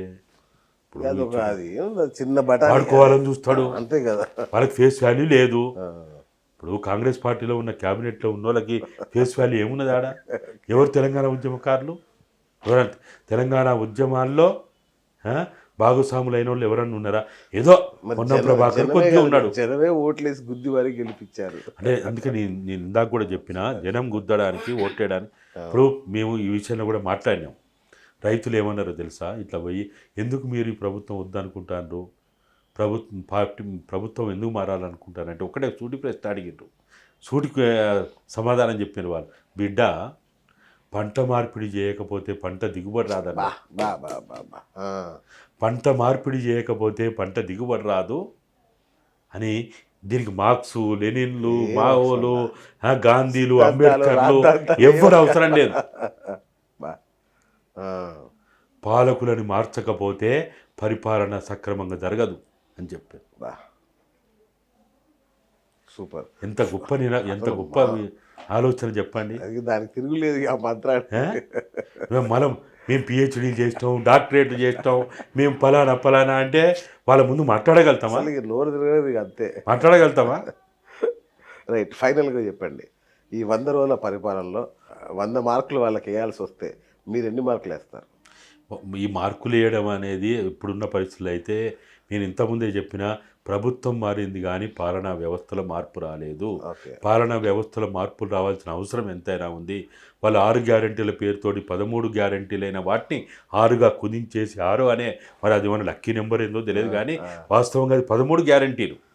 6 కేసీఆర్ లక్కీ నెంబర్ అనుకుంటా. మరి ఏమో వీళ్ళకి కూడా అది ఏమన్నా అంటిందేమో మరి. ఓకే. కాబట్టి అది 6 గ్యారెంటీలు కాదు, 6 గ్యారెంటీల రూపంలో ఉన్న 13 గ్యారెంటీలు ఇవేవి అమలు కాలేదు, అమలు చేయలేదు. వీటి గురించి ప్రజలు కూడా ఎక్కువ ఆలోచన చేస్తలేరు. ఇప్పుడు మన ప్రజలు కోరుకునేది ఒక్కటే, ఇప్పుడు వచ్చిన మార్పుల్లో ఒక్కటే ఒక అంశంలో మనకు కనపడతా ఉంది.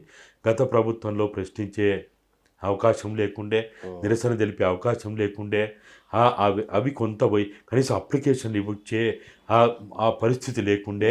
గది మాత్రం కనపడుతుంది. కానీ ఇంతకు మించి మరి అప్లికేషన్ ఇస్తే పరిష్కారం అవుతున్నాయా లేవా, లేకపోతే ప్రశ్నిస్తే దాన్ని వింటున్నారా లేదా అనేది అయితే ఇంకా ఇప్పుడే అయితే మనం ఖాళీకుండా కదా ఏం చేస్తాడు, ఊరికే తీసుకుంటా. ఏం చేసేది ఇప్పుడు ఏం చేయలేరు వాళ్ళు. ప్రజలు కూడా అర్థం చేసుకున్నారు. ఆదివాసీలు, గిరిజనులు, దళితులు, బహుజనులు అందరూ, చదువు వచ్చిన వాళ్ళు, చదువు రాని వాళ్ళు కూడా ఈ గత ప్రభుత్వం అప్పుల పాలు చేసింది కాబట్టి ఇక ఇప్పుడు మనం ఏం పెద్ద కోరికలు పెట్టుకోవద్దు, ఇవ్వకపోతే ఆశలు కూడా పెట్టుకోవద్దు, ఏది అవసరం లేదు. వాళ్ళ గురించి మీరు దుబారా ఇప్పుడు వాళ్ళకి ఒకవైపు ఏమో డబ్బులు లేవంటారు, ఇంకోవైపు ఏంది కార్పొరేషన్ల సంఖ్య పెంచి పడేసారు. అవును, అరే నీకు డబ్బులే లేవంటున్నావు, ఖాళీ కుండలు అంటున్నావు, కార్పొరేషన్ పెంచాల్సిన అవసరం ఇప్పుడు ఏమొచ్చింది? ఇప్పుడు ఏం అవసరం అంటే నీకు నీ 100 మాగదులకు పునరావాసం కల్పించడానికి వాళ్ళకి బుగ్గకారులు ఇచ్చి, అరే మీరు ఇట్లా బతకని రాని నెలకు 3-4 లక్షల జీతం ఏర్పాటు చేసి ఇక బోరాన కుక్కకు బొక్కేసినట్టు చేయడానిక ఇందుక ప్రభుత్వాలు ఏర్పడ్డది కాదు కదా. ప్రజల కనీసం ఒక్క స్కూల్ బాగు చేసిండ్రా, ఒక్క హాస్పిటల్ బాగు చేసిండ్రా? ఇదేదో ఇప్పుడేదో నోటిఫికేషన్ ఇచ్చిండ్రు, అది ఎప్పుడు మళ్ళా జూన్ తర్వాత అది ఉంటుందో పోతుందో, మళ్ళీ ఇన్ని ఆటంకాలు పెట్టిస్తారు ఆర్డర్స్. ఎగ్జామే కండక్ట్ చేయపాయి. గత ప్రభుత్వం ఎగ్జామ్ కండక్ట్ చేసి అన్ని రకాల టెస్టులు పూర్తయి మెడికల్, ఫిజికల్ అన్నీ అయిపోయిన వాళ్ళకి మొన్న కొంత స్టాఫ్ నర్సులకి అయితే ఏంది, పోలీసులకి అయితే ఏంది, ఏదో సింగరేణి వాళ్ళకైతే ఏదో కొన్ని ఇచ్చిండ్రు. కానీ 30,000 ఉద్యోగాలు అది ఇచ్చారు. అవును, ఇప్పుడు ఏదైతే అప్పుల కుంపడి చేసింది అన్నది ఇప్పుడు వీళ్ళు ఏం చేస్తారు? ఆల్రెడీ బోల్డ్ తప్పైంది. ఇప్పుడు 16,000 కోట్లు, 16,300-400 డేట్లతో సహా అది ఓపెన్ కదా, దాంట్లో ఏం సీక్రెట్ కాదు కదా. ఏ నెలలు ఎన్ని వచ్చినాయి, ఏ వారంలో ఎన్ని వచ్చినాయి, ఏ డేట్ ఎన్ని వచ్చినాయో అని ఓపెన్గా కనపడుతుంది కదా.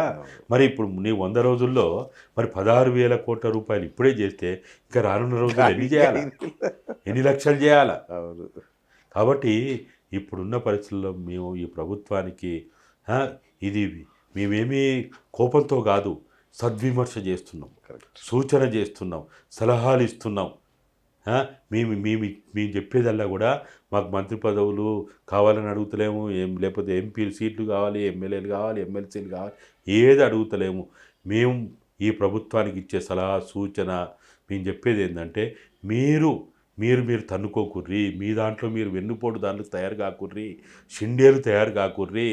ప్రజలు మీకు 5 సంవత్సరాల పాలన చేయడానికి మీకు మంచి అవకాశం ఇచ్చిండ్రు. పాలకపక్షానికి ఇచ్చిండ్రు, ప్రతిపక్షానికి ఇచ్చిండ్రు. ఎవరి పని వాళ్ళు చేయండి. ఈ మొత్తం ఈ దేశానికి కావచ్చు, ఈ రాష్ట్రానికి కావచ్చు, అత్యంత ప్రమాదకరంగా తయారైనటువంటి బీజేపీ పట్ల మీరు ఎప్పటికి కూడా ఒక కన్నేసి చూడండి. ప్రమాదం పొంచి ఉన్నది. ఈ ప్రమాదం నుంచి నివారణ జరగడానికి ఒక బలమైనటువంటి ఒక పార్టీ, ఒక శక్తి ముందు బలహీనులందరూ ఏకం కావాలి. కరెక్ట్. అరే జంతువులు చేస్తాయి ఆ పని. జంతువులు ఒక ప్రమాదకరమైన ఒక జంతువు వచ్చినప్పుడు అక్కడ ఉన్న చిన్న వివిధ రకాల జంతువులు అందరూ ఏకమవుతాయి. ఏకమయ్యి ఆ బలమైన జంతువుని ఎదుర్కోవడానికి ప్రయత్నం చేస్తాయి. అరే జంతువులకు ఉన్న విచక్షణ వీళ్ళకి లేదు. ఒక బలమైన శక్తిగా ఉన్న 16 రాష్ట్రాల ప్రభుత్వాల్లో ఉన్న ప్రభుత్వాన్ని కూల్చేసి అక్కడ బీజేపీ పాలన ఏర్పాటు చేసినటువంటి బీజేపీ చరిత్ర ఒకవైపు ఇట్లా ఉంటే, ఒకవైపు ముఖ్యమంత్రులను తీసుకుపోయి ఇష్టం వచ్చిన పద్ధతుల్లో కటకటాల పాలు చేస్తుంటే వీళ్ళేమో వీళ్ళు దానికి చేస్తాండ్రు. ఒక బలవంతుణ్ణి ఎదుర్కోవడానికి బలహీనులందరూ ఏకం కావాలి. అది జంతువులు చేస్తాయి, పక్షులు చేస్తాయి. మరి మానవుడు పెద్ద అభివృద్ధి చెందిండు అని చెప్పబడుతున్నా బుద్ధిజీవి ఎన్నెన్నో మాటలు మాట్లాడతారు కదా, అందమైన ఏదో పదాలు పెడతారు కదా. మరి ఇక్కడ బుద్ధి ఎక్కడ బాయ్, మీ జ్ఞానం ఎక్కడ బాయ్, మీ విజ్ఞానం ఎక్కడ బాయ్, ఇంటలెక్చువల్ అని గొప్పగా రాసుకుంటారు కదా, ఎక్కడ బాయ్ మీది? మాకే అన్నీ తెలుసు అంటారు. ఏం తెలుసు? తీసుకుపోయి లోపల పడేస్తా అంటే కాంగ్రెస్ పార్టీ జాతీయ పార్టీ అకౌంట్ సీజ్ చేస్తే ఏం చేస్తాను మీరు? రైట్. ఫైనల్గా ఆగస్టు తర్వాత ఏ పార్టీ సారథ్యంలో ఎవరు ముఖ్యమంత్రిగా ఉంటారు? వాళ్ళకు ఉన్నటువంటి ఆలోచన ప్రకారము ఫస్ట్ ప్రయారిటీ రేవంత్ రెడ్డికి ఇస్తారు, రెండవ ప్రయారిటీ ఇస్తారు. అయితే ఈ రెండు బేరీ చేసుకొని ఒకవేళ రేవంత్ రెడ్డి ద్వారానే వాళ్ళు అనుకున్నది ఫుల్ఫిల్ అయిందనుకో, అదొక పద్ధతి ఉంటుంది. శ్రీనివాస్ రెడ్డి ద్వారా ఒక ఫుల్ఫిల్ అయిందనుకో, అదొక పద్ధతి ఉంటుంది. ఏది ఏమైనా రాబోయే పరిస్థితి చాలా గడ్డు కాలము. ఈ పార్టీలని, నాయకులని, మంత్రులని, ఎమ్మెల్యేలను నమ్మకుండా ప్రజలుగా మనందరం ఏం చేయాలో ఆలోచించాలి. మీరు చెప్పినట్టు బుద్ధిజీవులుగా మనం ఏం చేయాలనో, ఒక పౌరునిగా ప్రజాస్వామ్యాన్ని కాపాడుకోవడానికి, రాజ్యాంగాన్ని కాపాడుకోవడానికి మనం ఏం చేయాలనేది ఇవాళ మనందరి ముందు ఉన్న కర్తవ్యం. ఒక పెద్ద సంక్షోభం వచ్చిన, కరోనా వచ్చింది ఏం చేస్తాం? ఓ సైక్లోన్ వస్తుంది ఏం చేస్తాం? ఒక ఎర్త్కేక్ వస్తుంది ఏం చేస్తాం? వీరికి అందరంగా కులము, అరే నాది ఇది కులం, నాదా మతం, నాదా గోత్రం అనుకుంటా కూర్చుంటామా? ఒక రోడ్డు మీద పోతుంటే ఒక యాక్సిడెంట్ అవుతుంది. యాక్సిడెంట్ గురై చావు బతుకులో ఉన్నవాడు మరి కులం ఏంది, మరి మతం ఏంది అడుగుతామా? మనకు కావాల్సిన సాయం చేస్తావా? ఇవాళ మనం కూడా ఆ విధమైనటువంటి ఒక భయంకరమైన పరిస్థితి రాబోతున్నది, ఎదుర్కోబోతున్నాము అనే దాన్ని దృష్టిలో పెట్టుకొని మనం అందరం, ఈ బలహీనులైన వాళ్ళందరూ, అన్ని పార్టీల వాళ్ళు, అన్ని సంఘాల వాళ్ళు, అన్ని రకాల కులాల వాళ్ళు, మతాల వాళ్ళు ఏకం కావాలని 2 చేతులు జోడించి నేను వేడుకుంటున్నాను. ఇంతకు మించి నేను ఏమి పెద్దగా కోరుకుంటలేను. Thank you sir, thank you so much. So చూశారు కదా ఇన్నయ్య గారితో ఇవాళ బిఎస్ టాక్ షో. నేను మీ బిఎస్ సైనింగ్ ఆఫ్.